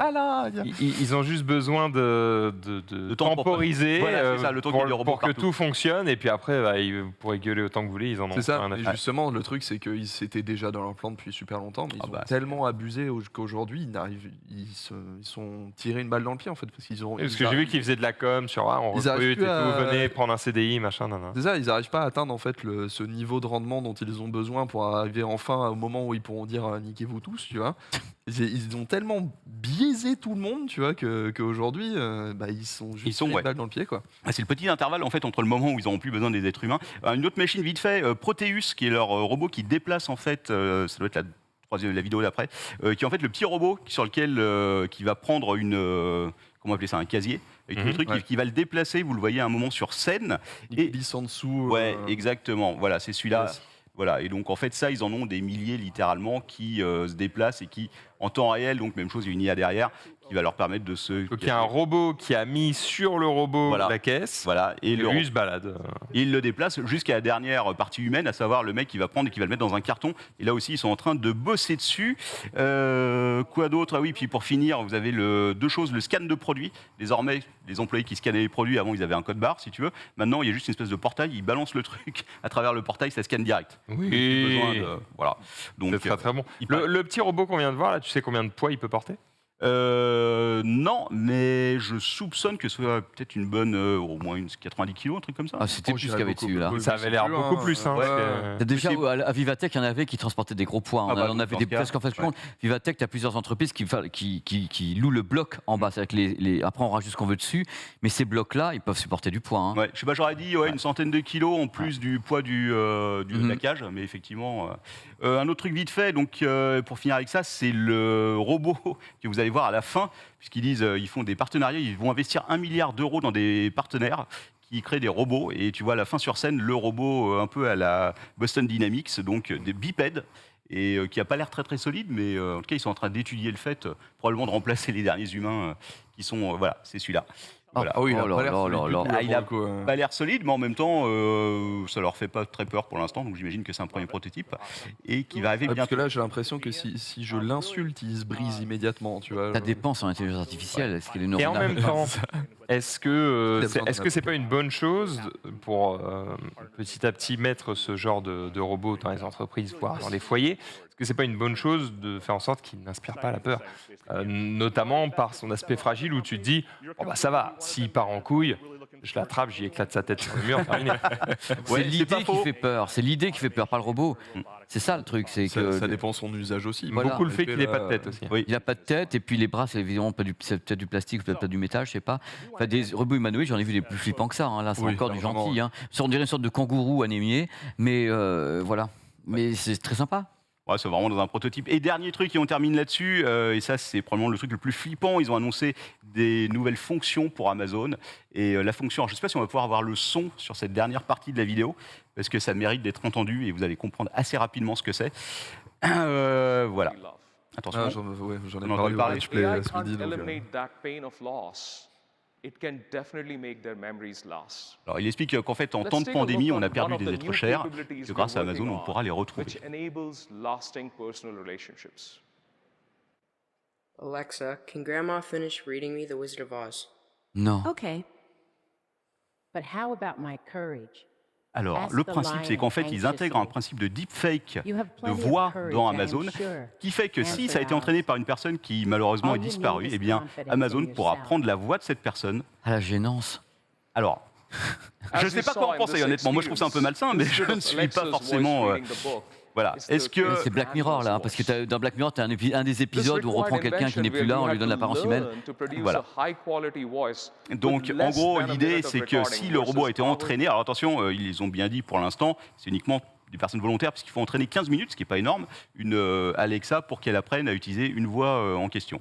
Et donc là, dans l'exemple, effectivement, l'enfant dit « Est-ce que grand-mère peut terminer le livre qu'elle avait commencé ?» Et avec la voix de la grand-mère, qui donc est décédée, ça va lire le bouquin. Qu'en pensez-vous? Parce que c'est... Bah, tu sais, il y a Waze, il y a une application qui est liée avant à nous, à Waze, avec la voix. Ça va être une voix qui nous guide, c'est des voix des gens qu'on connaît. Moi, je ne sais pas si ça fait du bien ou du mal. Je n'arrive pas à savoir. Ah, mais pour Parce moi, que ça l'étape fait du mal, suivante, hein, c'est quoi? C'est qu'un robot se pointe avec la voix de la personne. On n'a plus qu'à l'habiller et ça y est, on est sur vraiment quelque chose qui est Black Mirror. Je suis pas sûr que ça permette de faire son deuil, disons. Moi, c'est ça, pour moi, c'est ça le plus gros problème. Hein. L'absence, elle sera toujours là, en fait. Donc, au lieu d'essayer de nous faire une relation parasociale avec une putain de machine qui a la voix d'une personne décédée, on va peut-être juste nous laisser tranquille à avoir notre. Je pense que les gens, c'est cette l'expérience variable. humaine, ça. Hein. C'est très compliqué de savoir quelqu'un n'est pas là, il te manque et tu l'entends dire bonjour le matin. Moi, Mais ça oui, me rendrait encore plus malheureux c'est parce une horreur. qu'elle n'est pas là, la personne. Ouais. En tout cas, c'est le projet d'Alexa qui, donc, a priori, est très au point. On ne sait pas s'ils vont l'intégrer directement dans les prochaines versions, mais. C'est vrai que là, ils ont pris un exemple qui est pas Et puis- trop gênant. Tu vois, Ah bah, Oui, quand même. grand-mère finit mon histoire. Bon, déjà, c'est une grand-mère. En plus, peut-être la gamine, elle la voit pas tout le temps. Enfin, tu vois, c'est pas genre ta femme. Quoi. Ah voilà, c'est Ouais. l'horreur complète. Je trouve déjà ça un peu dérangeant quand même. Hein. Mais c'est ta compagne, c'est l'horreur complète. Ah oui, bah oui. Moi, surtout, la grosse question qui me reste avec ça, c'est quoi le vrai plan d'Amazon derrière? Parce que le vrai plan, Oui. c'est de récupérer Ça, c'est des la voix, mais propositions. tu veux m'en faire quoi de ma voix, en fait? C'est Oh, ça le truc. franchement, tu l'as vu le film comment il s'appelle Allô? Trans quelque chose. Trainspotting? Non. Putain, c'est avec qui? Transcendance. C'est Avec pas- Johnny Depp. c'est avec alors. Johnny Depp C'est Johnny Depp. Ah, je l'ai pas vu. Pas vu. Eh bah, vous devriez. Moi, je sais pas, j'ai dit ça- Le principe, c'est que c'est un mec qui dit ah, ça y est, je pense que je sais comment foutre une conscience humaine dans un ordinateur. Et je sais plus trop ce qui se passe après, mais il finit par le tester sur lui-même, quoi. Et c'est tout le pitch du film, ça marche. Ouais, donc, On aura fait une émission quand même qui est à la fois, je trouve qu'il y a des trucs intéressants, c'est à la fois flippant, tu vois, les trucs, parce que là, le coup d'avoir Alexa qui parle avec quelqu'un trouve ça un qui est peu- décédé, Je trouve qu'on est un peu dans une dystopie, mais après, faut c'est voir. dystopie complète. Mais Ouais. dystopie jusqu'à quand, Siegfried? Jusqu'à quand? Jusqu'à Attends. ce qu'on légifère, parce Alors, moi, qu'il faudrait commencer un petit peu là. tu me parles de vivre éternellement, Black Mirror aussi. Oh, fuck T'as un that. épisode de Black Non. Mirror qui s'appelle plutôt une utopie qu'une dystopie. hein. Sérieux Sean Juniper Ah bah, Ross. moi, je suis chaud de vivre tout le temps. Mais la vie a aucun sens si t'as pas la mort au bout, en fait, si ça s'arrête pas. Les milliardaires ne sont pas d'accord avec toi. Le transhumanisme, c'est le gros truc Ah, de toute c'est toute la un- Silicon Valley. Le plaisir de C'est ma vie des n'est fous. pas d'attendre la mort, c'est de créer des Mais choses. non, mais c'est comme il te faut de la peine pour avoir de la joie, tu vois. Si t'as pas de point de contreballe, on est Je sais vraiment pas. sur de la philo là. Mais c'est génial. J'ai pas beaucoup de Pardon, mais j'ai pas eu beaucoup de. Pour moi, c'est important. J'ai la chance de pas avoir eu beaucoup de peine dans ma vie et j'arrive à avoir de la joie, tu vois. Mais oui, mais c'est pas le propos, c'est juste que tu sais que c'est éphémère. C'est pour ça que c'est bon, tu vois. C'est éphémère. C'est une bonne grande question. Bonne journée, messieurs, dames. Putain, ouais, non, c'est j'avoue, intéressant. Balance. Je suis J'ai désolé, très envie d'aller au désolé. Hellfest avec toi ce week-end Oh et là qu'on là discute là là là. un peu entre deux concerts. Qu'est-ce que je regrette que Melinda soit pas là parce que je pense qu'elle aurait eu son truc à dire, elle aurait également eu des bonnes idées, mais c'est vrai que c'est super passionnant. Moi, je pourrais parler de ça pendant des heures, c'est là le problème. Ah, le transhumanisme à lui seul, c'est un thème qui est. Un thème ouais. absolument Ouais. étonnant. Et je me rappelle, j'ai vu le film avec Depp, mais j'ai pas le souvenir du final. J'ai vu le truc, donc voilà. Bon, je pense que- Transhumanisme, il y a aussi la question, parce que là on parle de foutre de l'humain dans une machine, il y a aussi la question de foutre de la machine dans l'humain, genre Ouais. d'être plus fort en te mettant des jambes en métal, etc. Machin. On n'en a pas parlé, mais il y a C'est une un autre question de délire. santé aussi dans Remars. Et ils expliquent comment ils ont connecté un cerveau de quelqu'un qui, je crois, est paraplégique, qui a réussi à envoyer des tweets uniquement avec le cerveau qui est connecté à un ordinateur. Ah mais ça tu peux faire décoller un drone, moi je l'ai fait. Et il mettait ça a pris une demi-heure, l'ordinateur me donnait des phrases à répéter, des actions, fermer les yeux, machin truc. Par rapport à ça, il analysait, j'avais toutes les électrodes. C'était à Nantes, c'était des chirurgiens neuronaux qui ont inventé cette machine. Et en se concentrant par rapport à des patterns, des trucs qui apparaissaient, en effet tu peux donner des ordres à un drone et je l'ai fait décoller. En concentrant, en pensant, parce qu'ils avaient analysé, parce que je ne connais pas, des ondes particulières sur l'intention, le machin, le truc. Tu as une demi-heure d'apprentissage, pour que le temps que l'ordinateur comprenne C'est pas comment énorme. toi tu fonctionnes. Et après, tu l'as Il manque plus que des petites lentilles pour avoir le retour du drone et puis tu fais. Et, Hop, tu vois la mais place il- du drone. tu vois, et il y a c'est une machine qui a appris quand même. Il y a un moment où la Ouais. machine, à chaque fois, une demi-heure de chauffe Mm. pour donner des ordres et compiler. Mais l'idée, elle est folle. C'est passionnant. Je ne sais pas ce qu'en pense le chat, peut-être que je ne sais pas. C'est ouf ce qu'on fait, ce qu'on vit là. Souligne parfaitement à quel point la technologie est liée vraiment à l'humain aujourd'hui. Dans quel sens on met les choses? C'est plutôt l'humain qui est lié à la technologie. Nous l'avons créé. C'est dans ce sens-là. Oui, mais tu vois, ce côté, on est dans un journal du hardware qui est censé être tranquille. Tu vois, on peut partir très simplement sur de la philo parce qu'on est tellement au plus proche de l'humain aujourd'hui. Oui, parce qu'on a la conscience de ce qu'on fait. Est-ce que c'est bien ou pas? Le problème philosophique, il est là. C'est-à-dire, est-ce qu'on fait bien? En effet, tout ce que tu as dit, c'était passionnant, tu vois. Mais est-ce qu'on a raison de le faire? Et c'est notre conscience d'être humain qui dit est-ce qu'on va pas trop loin? À quel moment on pourra plus faire demi-tour? À quel moment en effet les choses seront là? Quand on a vu ce qu'on a vu tout à l'heure, c'est hallucinant. C'est ce moment-là où notre philosophie d'être humain entre en ligne de compte. Donc tu te rends compte, le débat il peut durer 3 heures. Hein. Et c'est dommage qu'on n'ait pas... Malheureusement, nous n'avons pas 3 heures. C'est dommage. C'est dommage. J'ai un récap derrière, les amis, donc on va se calmer tout de suite. Par contre, on a d'autres news qui n'ont rien à voir, puisque cette fois-ci, on va s'attarder sur un produit Samsung, un moniteur. Ah oui. Il y a une jingle ou il n'y a rien? Non, c'est toujours une news. C'est toujours une news. Ah ouais, je voulais parler d'un petit produit Samsung parce que je l'avais vu au CES, ce produit, mais je ne l'avais pas vu bien fonctionner parce qu'ils ont lancé des gammes de produits incurvés, des machins, des trucs. Et là, ils lancent un produit que j'ai trouvé intéressant. Il s'appelle l'Odyssey Neo G8. C'est un moniteur Samsung. Je ne sais pas si on a la petite vidéo parce que c'est un 32 pouces qui est fait pour le gaming. Mais il est assez particulier. D'abord, regarde comme il est beau, c'est superbe. Les Odyssey sont sublimes. Alors, d'après eux, c'est le premier moniteur gaming Ultra HD 4K qui est 240 Hz. C'est-à-dire qu'il est capable de faire 4K 240 Hz. Alors, le truc, c'est qu'il est légèrement incurvé. Hein, avec du Quantum Mini LED derrière. Luminosité de 2000 nits. Donc, ils ont poussé à fond pour avoir une super luminosité derrière. Un temps de réponse de la dalle d'une milliseconde, donc en 240 Hz, qui est vraiment un exploit. Alors, AMD FreeSync Premium Pro à bord, avec un éclairage d'ambiance derrière. Comme tu sais, il y a les éclairages qui existent avec Philips derrière. Donc, il y a un petit éclairage derrière d'ambiance avec un support réglable en hauteur, rotatif, inclinable, 2 ports HDMI. Mais il y a un trick. Parce que je me suis un petit peu renseigné, parce que moi, je n'ai pas eu le produit encore entre les mains. J'ai regardé un petit peu du côté de mes potes américains. Ils arrivent à faire rentrer, en effet, ils arrivent à afficher ce qui serait peu ou prou de l'Ultra HD 4K 240 Hz en jouant un petit peu sur la quantification binaire. C'est-à-dire qu'on peut monter normalement en 444 et ils sont en 420. Ça fait qu'il y a une partie de la définition qui est chantée et une partie de définition horizontale et verticale pour afficher ça correctement. Tu sais, toujours quand on dit est-ce qu'on peut faire du 8K en machin truc? Oui, mais quelquefois pas à plein pot. Tu vois, on redescend un petit peu les choses à l'intérieur. Et là, c'est à vérifier avec mes confrères américains. Il peut en effet, suivant la spécification, ne pas être vraiment plein pot, pleine image, tout pixel. Il fait un aménagement pour pouvoir en effet diffuser en 4K. Vrai, j'ai l'impression que c'est souvent le cas quand justement ils augmentent un taux de rafraîchissement et que tu es au début d'une nouvelle ère 120, 240, etc. J'ai l'impression que c'est le premier truc qui tombe à chaque fois. Il faut un aménagement. Oui, parce qu'en fait, plus tu quantifies, plus tu as besoin de débit binaire, de quantification de pixels. Et si tu redescends, tu as moins d'exigences. Donc tu peux afficher, parce qu'à la base, moi j'ai regardé les spécifications du HDMI. Le HDMI, c'est pas marqué, ça fait du 8K en machin truc. Le 4K en 240, moi le HDMI, officiellement, le 2.0, c'était 4K de 120, par exemple. Il y a un goulot d'étranglement au niveau du HDMI. Il y a un goulot d'étranglement. C'est pour ça qu'il y a un DisplayPort qui est en 1.4 qui aurait peut-être pu régler les problèmes, mais j'ai pas eu d'informations parce que je n'ai pas testé le produit. Mais je suis en train d'enquêter. Le produit a l'air intéressant, mais il y a ce petit trick qui a été souligné par un confrère américain. Je trouve intéressant. Donc on en reparlera. Mais le produit est magnifique. A priori, c'est $1 500. Et j'attends un autre produit qui a été présenté sur place, s'appelle le Arc, qui lui, par contre, n'est pas annoncé avec ça, mais qui est plein pot aussi. Donc c'est un produit intéressant. Dès qu'on le remplace, ça sera joli. Il est très joli. On l'amènera. Et les écrans des produits Samsung, ça déconne zéro. Hein, pour le coup, ils sont très très bons. Hein. En moniteur, ils sont excellents. Ils vont très très vite en moniteur. Très vite.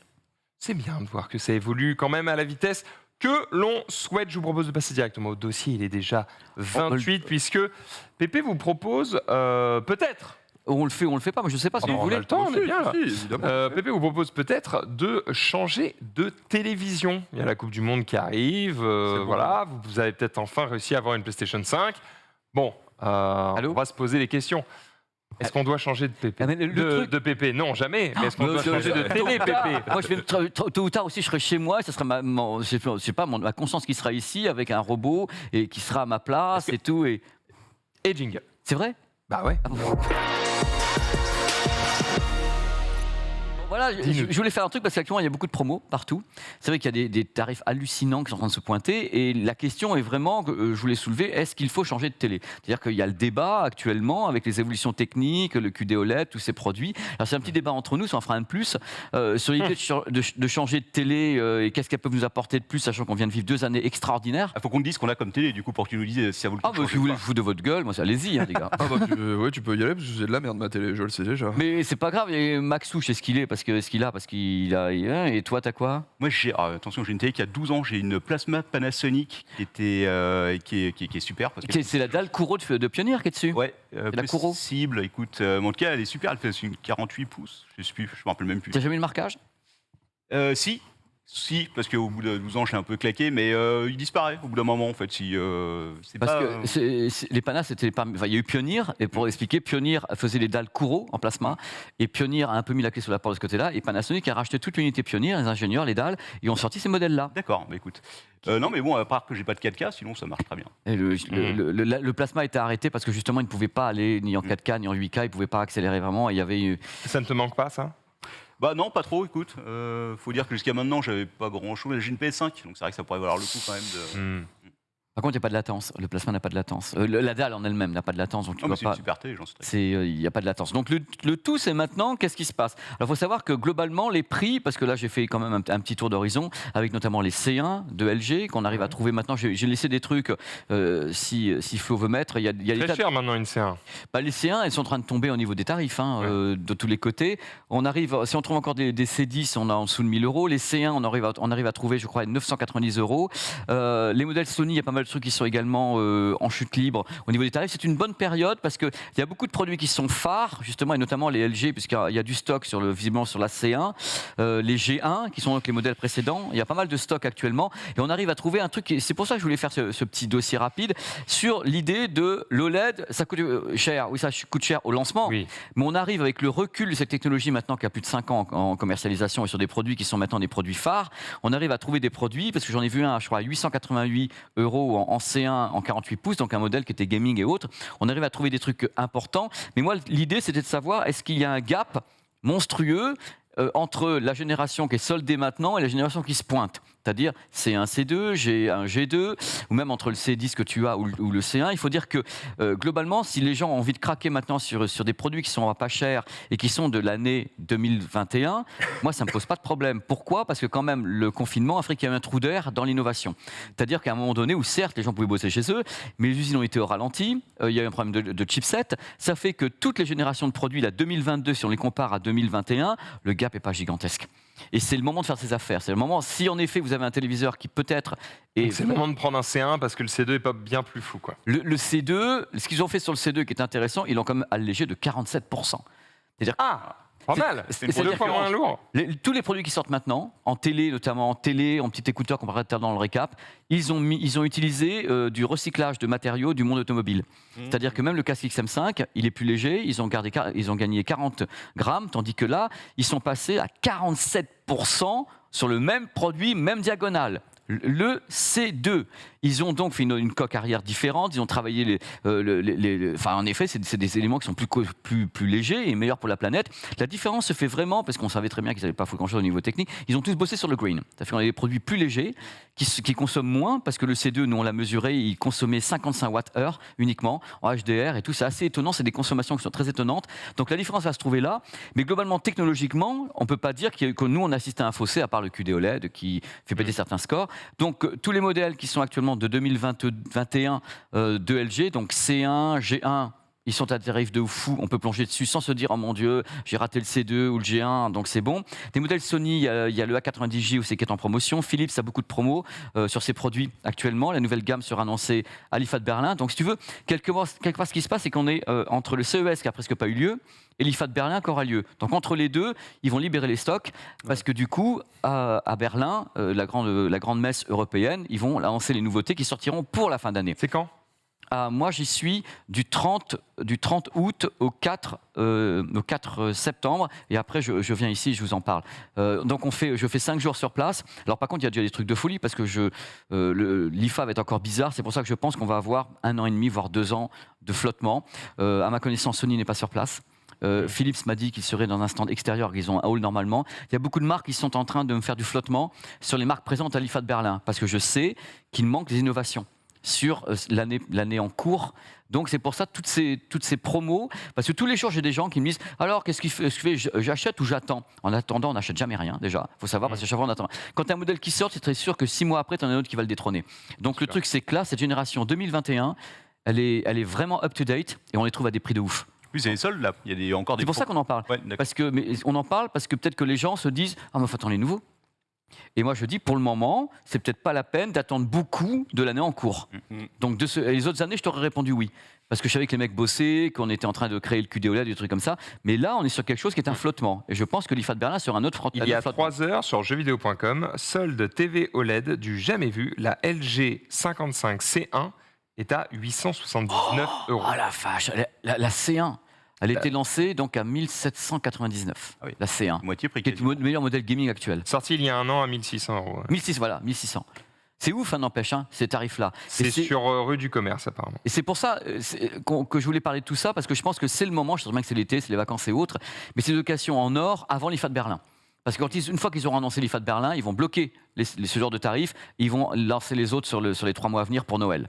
Donc c'est le moment où jamais d'essayer de trouver un C1 à ce prix-là, j'achète. autant plasma, mais il y a d'autres trucs parce que je crois que Frandroid a fait également un petit récapitulatif. J'ai vu des trucs également chez TCL, chez iSense. C'est les renouvellements de gamme actuellement, mais une gamme qui change pas grand-chose globalement. Donc c'est pile poil le moment où il faut plonger. Alors il y a des marques qui sont phares, des modèles qui sont phares. Chez Samsung vous avez donc tout le modèle 95N. Chez Sony vous avez les modèles OLED. Chez Philips vous avez les modèles qui sont OLED. TCL vous avez le 825 qui est en solde actuellement. iSense il y a des modèles. Chez Panasonic il y a une nouvelle gamme qui arrive également avec un nouveau modèle qui sont là et encore une fois les progrès ne sont pas fulgurants. Quelle taille faut-il prendre? Alors le truc c'est qu'avant non mais c'est bien de dire ça parce qu'avant on disait toujours ouais alors moi ma réponse c'est le plus grand que vous pouvez. Si ça passe la porte, c'est bon. Si ça passe non mais si ça tient votre mur, c'est bon parce qu'en fait vous allez vous habituer à la taille très vite et ce qui vous semble être suffisant va très vite vous sembler ridicule. C'est ma réponse. Un téléviseur n'est jamais trop grand. Voilà. Il n'est jamais trop. La bonne et simple raison, messieurs, dames, qu'on est maintenant avec des définitions 4K, enfin d'Ultra HD, les pixels quand même très serrés. Il faut vraiment avoir un truc de 88 pouces et de le regarder comme ça pour se dire ah ouais, je vois les pixels. Donc le truc, c'est que ces dalles permettent maintenant d'être proche de l'écran sans se fatiguer. Parce que par exemple, le modèle LG C1 qui est en 48 pouces est utilisé en gaming, c'est-à-dire que les mecs l'ont là. Hein.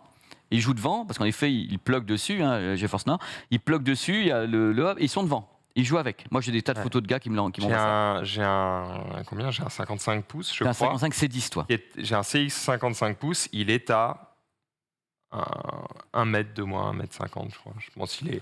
Genre, je peux le toucher là, tu vois. Il n'y a pas de fatigue oculaire. Et c'est mon écran PC, quoi. Et voilà. Ah ouais, d'accord, clairement. Donc il est. Donc je peux te dire, quand je joue à n'importe quel jeu PC dessus, je suis. Bien. Le coefficient d'immersion, tu sais que l'occupation visuelle, ça fait que si tu le places là, c'est une image qui est nickel. Parce que moi aussi, j'ai fait des essais en gaming, notamment en 48 pouces très proches. Au bout d'un moment, tu t'y habitues de ouf. Hein. Ah ouais. Si l'image est nickel, tu t'y habitues de ouf. Tu vois pas la pixelisation, tu vois rien du tout. Hein. Évidemment, pour ceux qui nous regardent, et vous aurez raison, c'est probablement pas du tout conseillé si vous êtes un joueur e-sportif. Parce que probablement que si je jouais à des jeux comme Valorant, je raterais des choses. Probablement. Mais par contre, pour un joueur comme moi qui est plutôt type je vais jouer à Spider-Man ou des trucs comme ça, donc plutôt chill, alors là, c'est grand spectacle, je me régale. Tu veux jouer à, j'en sais rien, Star Citizen ou un truc comme ça. Mais parce que ces modèles maintenant dont on parle, justement les LG, les Sony, les Samsung qui sont libellés maintenant gaming, se substituent de plus en plus à ce qui serait le monitor. Ils essayent de jouer sur les deux tableaux avec, bon bien sûr, ils n'ont pas d'entrée comme auraient les monitors, mais enfin avec la HDMI, ils peuvent rentrer des signaux, l'affichage du texte se fait correctement maintenant, alors qu'on sait très bien que l'affichage du texte était une catastrophe sur le téléviseur, tu voyais un truc sur deux avec les textes qui faisaient ça, tu avais des points blancs sur les lettres noires, maintenant ils travaillent le graphisme, donc ils sont en train de travailler à fond dessus, ça fait 2 ans que les téléviseurs de ces marques-là peuvent faire de l'affichage texte, c'est-à-dire vraiment on branche le PC dessus, on peut jouer avec son PC dessus et maintenant justement avec les systèmes on peut carrément se passer du truc, on met la souris, on met le clavier et on joue. Comme avec GeForce Now ou bien le système Samsung. Et c'est des produits qui ont fait beaucoup de progrès. Et en effet, 888 €, c'est pour démystifier en même temps le côté OLED. Ou l'OLED. Du coup, est-ce qu'on peut descendre encore plus bas ? En quoi ? En prix ? Parce que tu nous dis, prenez la C1, la C2 n'est pas bien meilleure. D'accord ? Est-ce qu'on peut prendre la CX ? La C10 a la même caractéristique, peu ou prou. La luminosité ne va pas être la même, le traitement vidéo n'est pas tout à fait le même, le WebOS est un peu vieilli. Mais globalement, en parlant de celle-là, la C10 reste un excellent produit. Parce que si tu trouves une C10, je veux dire n'importe quoi, tu trouves une C10 à 500 balles. Oui, tu la prends. Attends, 4 ports HDMI 2.1 à l'époque, aucune marque le faisait. Même déjà encore aujourd'hui, il n'y en a pas beaucoup qui le Il n'y a que LG, Samsung. Et tous les autres sont en train de se faire des colliers de nouilles et se faire des tresses parce qu'ils n'y arrivent pas, parce qu'ils utilisent les puces Mediatek qui ne sont pas capables de gérer 4 ports HDMI plein pot en 2.1. Donc, c'est des produits qui sont peut-être anciens. C'est vrai que je mets toujours LG en exergue, mais c'est quand même sur une chaîne qui parle beaucoup de gaming. Et eux, comme ils ont tous les accords avec Nvidia, avec Xbox et autres, ils arrivent à avoir des produits qui sont d'abord les seuls au monde à avoir du Dolby Vision à 120 images par seconde en gaming, des tas de trucs comme ça. Pour les gamers, c'est un produit on trouve à 800 € et c'est de l'OLED. Le mec, faut qu'il plonge, quoi. S'il y avait la thune pour ça, voilà, je sais pas s'il y a des questions. Et c'est vraiment pour essayer de démystifier et dire que c'est le moment, parce qu'attention, le flottement va s'arrêter à la rentrée avec les annonces de l'IFA. D'autant que juste pour aller dans ton sens, en fait, c'est qu'en suivant les actualités, comme on peut le faire quand on est fan ou des trucs comme ça, on a l'impression que ça s'arrête jamais et du coup on s'arrête jamais nous-mêmes, ou alors on se dit que je vais acheter ce téléviseur à, je sais pas, 500, 600 balles, mais je sais que celui à 1500 est tellement mieux et je devrais peut-être aller à celui-ci, etc. Mais il faudrait peut-être rappeler à un moment que, en fait, une fois que tu as acheté un truc, tu es super content de l'avoir et tu oublies un petit peu tous ces trucs. Et là, il n'y a pas de plafond de verre. Il n'y a aucun plafond de verre en télé, mais il y a un flottement technique, on ajuste certaines choses. Le QD-OLED ne va pas modifier beaucoup la donne, mais il y a un flottement technique. On attend un petit peu certaines grosses nouveautés de tous les côtés qui vont arriver à l'IFA ou sur le CES 2023 qui a été confirmé. Mais en télé, on est quand même arrivé à un niveau technique qu'on ne pensait pas atteindre aussi rapidement, c'est-à-dire avec le gaming et des performances. Une propagation, je trouve, aussi des nouvelles technologies qui a été très très vite, notamment le 2.1, le HDR ou les trucs comme extrêmement ça. Rapide. Extrêmement rapide. Parce que ça a été poussé par le streaming. C'est-à-dire, on parle du HDR, les gens, ils ont maintenant accès au streaming, on voit marquer Dolby Vision, Dolby Atmos. Donc ça a été démocratisé par le simple fait que les gens, avec leur téléviseur, streament. Donc ils veulent quelque chose qui soit à la hauteur de ce qu'ils envoient. Donc le streaming a beaucoup aidé les ventes de téléviseurs et les ventes de ces technologies qui ont boosté à cause de ça. Il y a la promotion faite autour. Regardez Stranger Things sur Dolby Vision. Bon, les mecs disent j'ai pas de téléviseur, bah tiens, on va en acheter un. Si j'ai pas envie d'être chez LG, tu peux prendre. Tu peux aller en LCD chez Samsung. Tu peux prendre des 90, des 95. Philips a des très bons téléviseurs qui sont en plus tout format. Et Philips, c'est très fort. Ils ont des Android TV. Sur le gaming, ils sont souvent les gammes plus ou moins hautes.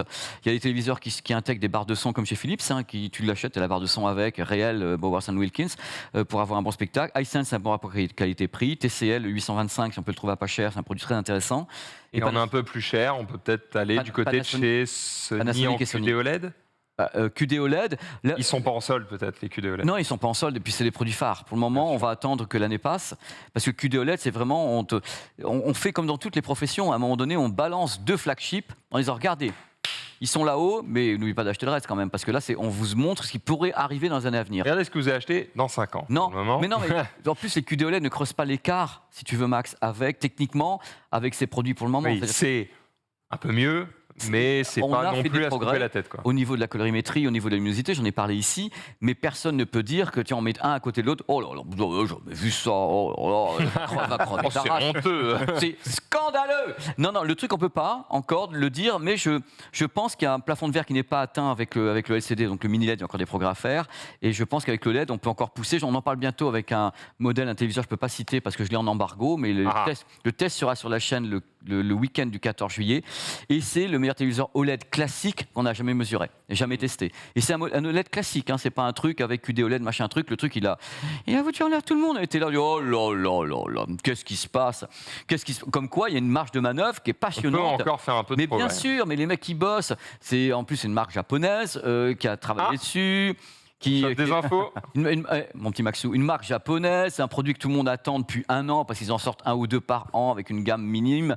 Et là, le produit, on a dit non, mais là, les gars, puis en gaming, c'est juste une perle. On dit là, t'es au cinéma, quoi. C'est de la folie furieuse. Mais comme quoi, il y a des choses à faire, mais c'est des produits qui restent onéreux, qui sont pas vraiment en solde de cela. C'est quand la fin de ton NDA sur celui-ci là, parce que je vais en entendre parler un petit peu plus. Hein. Non, mais le 14 juillet, ça sera en ligne. 14 juillet, très bien. On va s'amuser un petit peu, enfin le 15 juillet, on va s'amuser un petit peu et c'est cool, quoi. Je sais pas si les petits loulous ont des questions encore. C'était en effet pour parler un petit peu de ça et dire. Alors, je t'avoue que je suis pas sur le chat et de toute façon, je vois que le temps file. On a des tests Vous après. savez maintenant que, Ouais, effectivement, personne, il y a un monde où si vous avez un petit peu de sous de côté, c'est peut-être effectivement le moment de Je changer pense. de télé et vous savez a priori vers laquelle vous voulez aller. Je pense que c'est... Dépêchez-vous parce que a priori le bruit va vite courir et les stocks vont vite disparaître Ouais. et vous êtes un peu déçus. Et rendez-vous après un moment où ils seront plus les mêmes, les stocks. C'est ça. On n'a pas poussé au commerce, ça, déjà. On n'a pas poussé à la vente, déjà.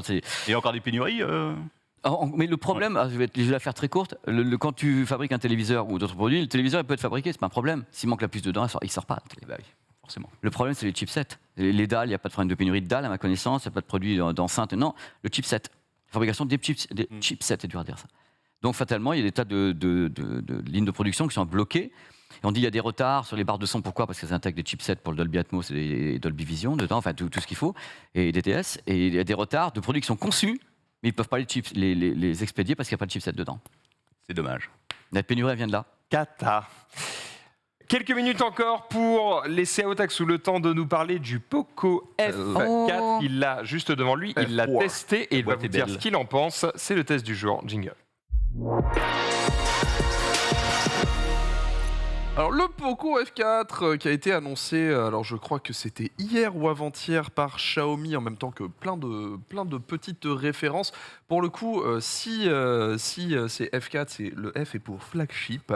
Donc Poco essaye quand même d'être sur un smartphone qui va être assez représentatif de sa marque, on va dire, avec celui-ci, le Poco F4, qui se place quand même sur du milieu de gamme, on va dire. Alors, je me souviens plus du tarif précis, mais c'est de l'ordre de 450-500 €. Regardez. Je vais retrouver l'info, vous inquiétez pas les gens. C'est du haut de gamme pour Poco, faut quand même le dire que c'est presque du haut de gamme. Pour Poco, c'est effectivement un bon placement. Alors pendant que t'inquiète, on va trouver, c'est On va trouver, gentil, mon voilà. Ce qu'il faut retenir Il est cher. plutôt sur ce Poco.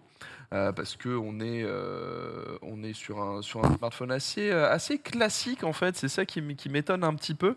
Snapdragon 870. Alors pour info, ce Snapdragon là, c'est en fait un Snapdragon 865. Ok. Est un tout petit peu overclocké, donc c'est pas non plus la folie, mais c'est le dernier processeur qui est un petit peu utilisé pour le haut de gamme, histoire de baisser un petit peu les coûts tout en ayant beaucoup de puissance. Alors sachez que avec 6 Go de RAM LPDDR5 et 128 Go de stockage, ce qui est la configuration de test et aussi la première configuration qui est vendue, j'ai pu faire tourner Genshin à fond en 60 fps sans souci. C'est 400 € le modèle dont tu viens de parler. Voilà, 400 €, donc merci beaucoup. Et surtout, le truc que je trouve absolument génial, c'est que la chauffe est ultra bien maîtrisée.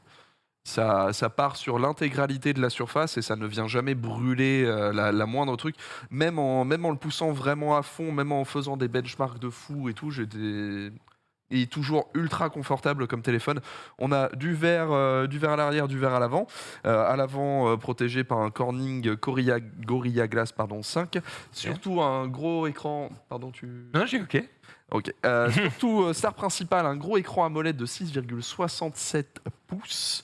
Un écran qui est en Full HD+, parce que c'est un ratio 20/9, et qui surtout a un taux de rafraîchissement de 120 Hz avec un taux de rafraîchissement de jusqu'à 120 Hz avec un taux d'échantillonnage tactile de 360 Hz. C'est dur à dire. Donc, c'est vraiment chaud. C'est dur à dire. Donc plutôt bon en fait pour les joueurs, et c'est là où on reconnaît un petit peu l'ADN de Poco, parce que Poco à la base c'était des smartphones pour gamers chez Xiaomi, alors qu'aujourd'hui c'est devenu un peu sa propre marque, ce qui est un peu bizarre parce que comme d'habitude Xiaomi se fait sa propre concurrence avec ses propres sous-marques Redmi et Poco. Celui-ci, je vous avoue que en fait, en termes de performance, je l'ai testé en même temps que le Xiaomi 12X. Ils ont exactement les mêmes performances. D'accord. Mais il y a une grosse différence, on va dire, c'est que le design est très très rectangulaire. Je vais te le laisser pour que tu puisses le montrer à la caméra. Merci. Le design, en fait, me rappelle un petit peu un smartphone Sony de l'époque Z et quelques, ou un peu un iPhone 4, mais la petite tristesse que j'ai, c'est que quand bien même il est très rectangulaire et très plat, il tient pas debout si tu le laisses comme ça, alors que je trouve que Parce qu'il est déséquilibré, parce qu'à cause du bloc arrière. Et parce qu'en fait il est juste très légèrement arrondi. Donc, Ah oui, effectivement. juste assez pour qu'il chute, mais pas assez pour que tu le ressentes sous le doigt, tu vois. D'accord. Par contre, le petit poinçon, si tu pouvais allumer l'écran. Est-ce qu'à l'envers, il tient peut-être? Non, Non, je ne l'ai pas joué. j'ai essayé partout. Ouais. Tu veux que je l'allume? C'est comme si je l'avais testé pendant une semaine. Voilà. Par contre, le petit poinçon du capteur avant, je le trouve très très amoindri. Pour le coup, ça fait plaisir. Les bordures sont assez peu Il est épaisses. discret, hein, aussi, voilà, il est discret. Hein. pour un 400 balles, c'est vraiment cool. Alors par contre, Ouais. l'écran, j'avoue que si jamais vous le chopez, il est très bien, hein. Très lumineux. Il peut aller en SDR jusqu'à 500 quand elle est à mètre carré. Mais et il peut booster jusqu'à 900 si vous êtes sur des contenus HDR. Mais la calibration est pas folle, particulièrement en sortie d'usine. Je vous recommande d'aller dans les paramètres et de prendre le paramètre P3 qui vous permettra d'optimiser un petit peu plus sur le DCI-P3. Mais même là, on est sur une couverture pas tout à fait complète à 93%.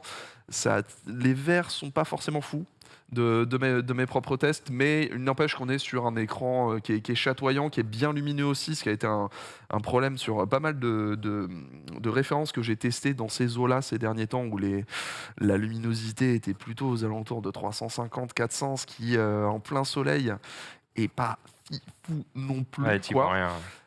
Par contre, sur la photo, voilà, un gros point. On a le petit îlot déjà que je trouve assez cool parce que pour le coup, ils l'ont séparé en deux, donc il n'apparaît pas si épais qu'il ne l'est en vérité parce que tu vois, il y a ce petit côté marche et aussi il est très rectangulaire, donc il ne fait pas trop bouger le téléphone quand il est posé à plat, tu vois.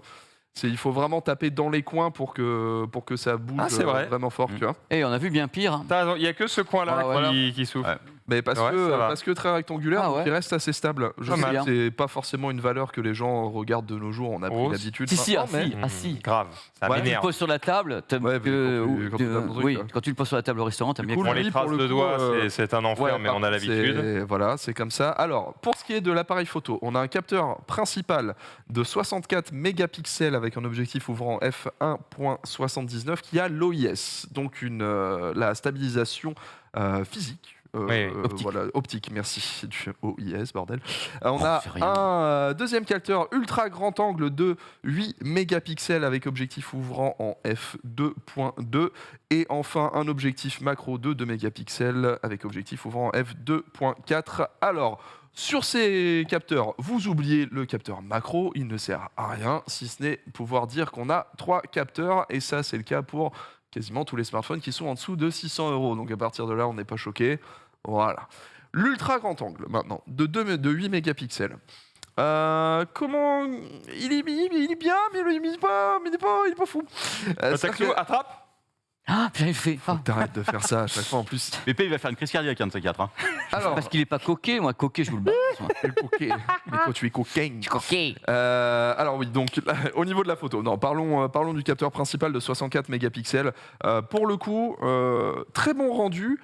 Sauf qu'il y a un problème, c'est que en termes de qualité de photo, on voit que ce téléphone fait un petit peu trop confiance à son algorithme et du coup va retoucher des trucs même quand il y a de bonnes conditions lumineuses. Ce qui fait que si vous voyez une photo un petit peu comme ça, on la verra pas, mais voilà.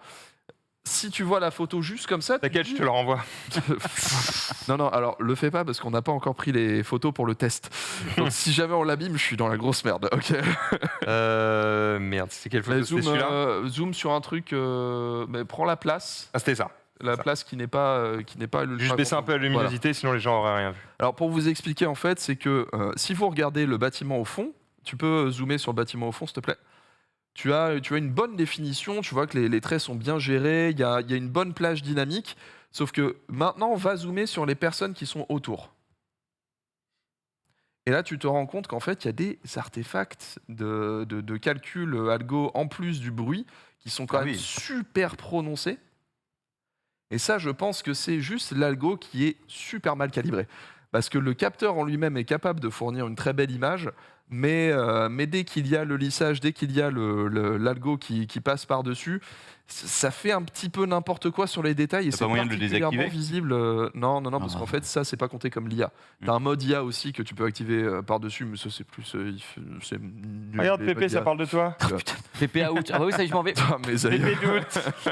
Ah, pauvre petite bête. Et du coup, ce problème, on le retrouve particulièrement sur l'ultra grand angle. Donc, tu vas avoir, si tu zoomes, voilà, ça c'est l'ultra grand angle. Voilà. Où du coup, on a vraiment ce côté ultra marqué avec un espèce de dédoublement où je pense pareil que la gestion de la plage dynamique est pas fil folle. Le truc, c'est que ça, c'est très clairement de l'algo et ça peut très clairement être corrigé parce qu'on sent vraiment au bout que le capteur est plutôt bon, quoi. Le 64 mégapixels, juste ils ont un petit peu abusé sur le rendu, ils ont voulu booster les choses et ça se voit. Merci beaucoup. Il avait le cœur. Tu m'as fait peur. Et du coup, tout ce que j'ai noté là, parce qu'une photo suffit, dès que vous êtes en basse luminosité, c'est 4 fois pire.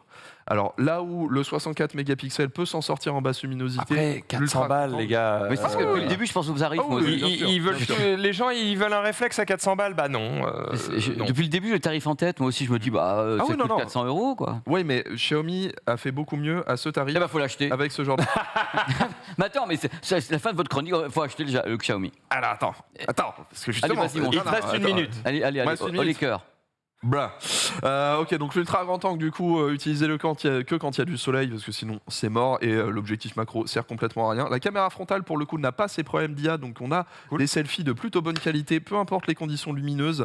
Le lecteur d'empreintes est intégré sur la petite touche sur le côté, donc du coup, on ne met pas forcément les traces de doigts sur l'avant, c'est plutôt cool. Compatible 5G, évidemment, Wi-Fi 6, Bluetooth 5.2.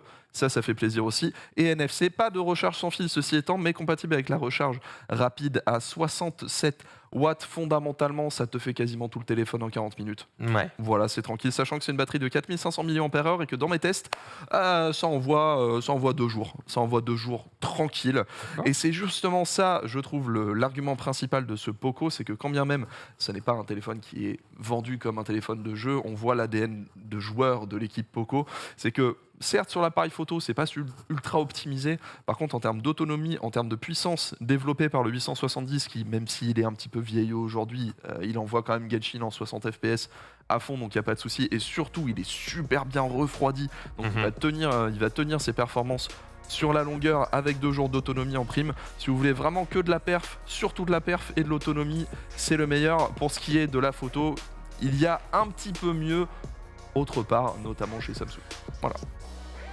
Franchement, Je trouve que c'est une conclusion absolument parfaite à ce test. Merci Otaxo. On rappelle, c'était le Poco F4 que vous venez de voir pour 400 balles sur le modèle de base et 150 balles de plus si vous voulez plus de mémoire, un petit peu plus 50 balles de plus si tu veux, un peu plus de RAM, 50 le balles double de de la plus. mémoire, je crois. Ouais, c'est un truc comme ça. Ouais. Attends, je l'ai sous les yeux. 550 Oui, 450. Tu as raison, 50 balles de plus. Je dis des bêtises.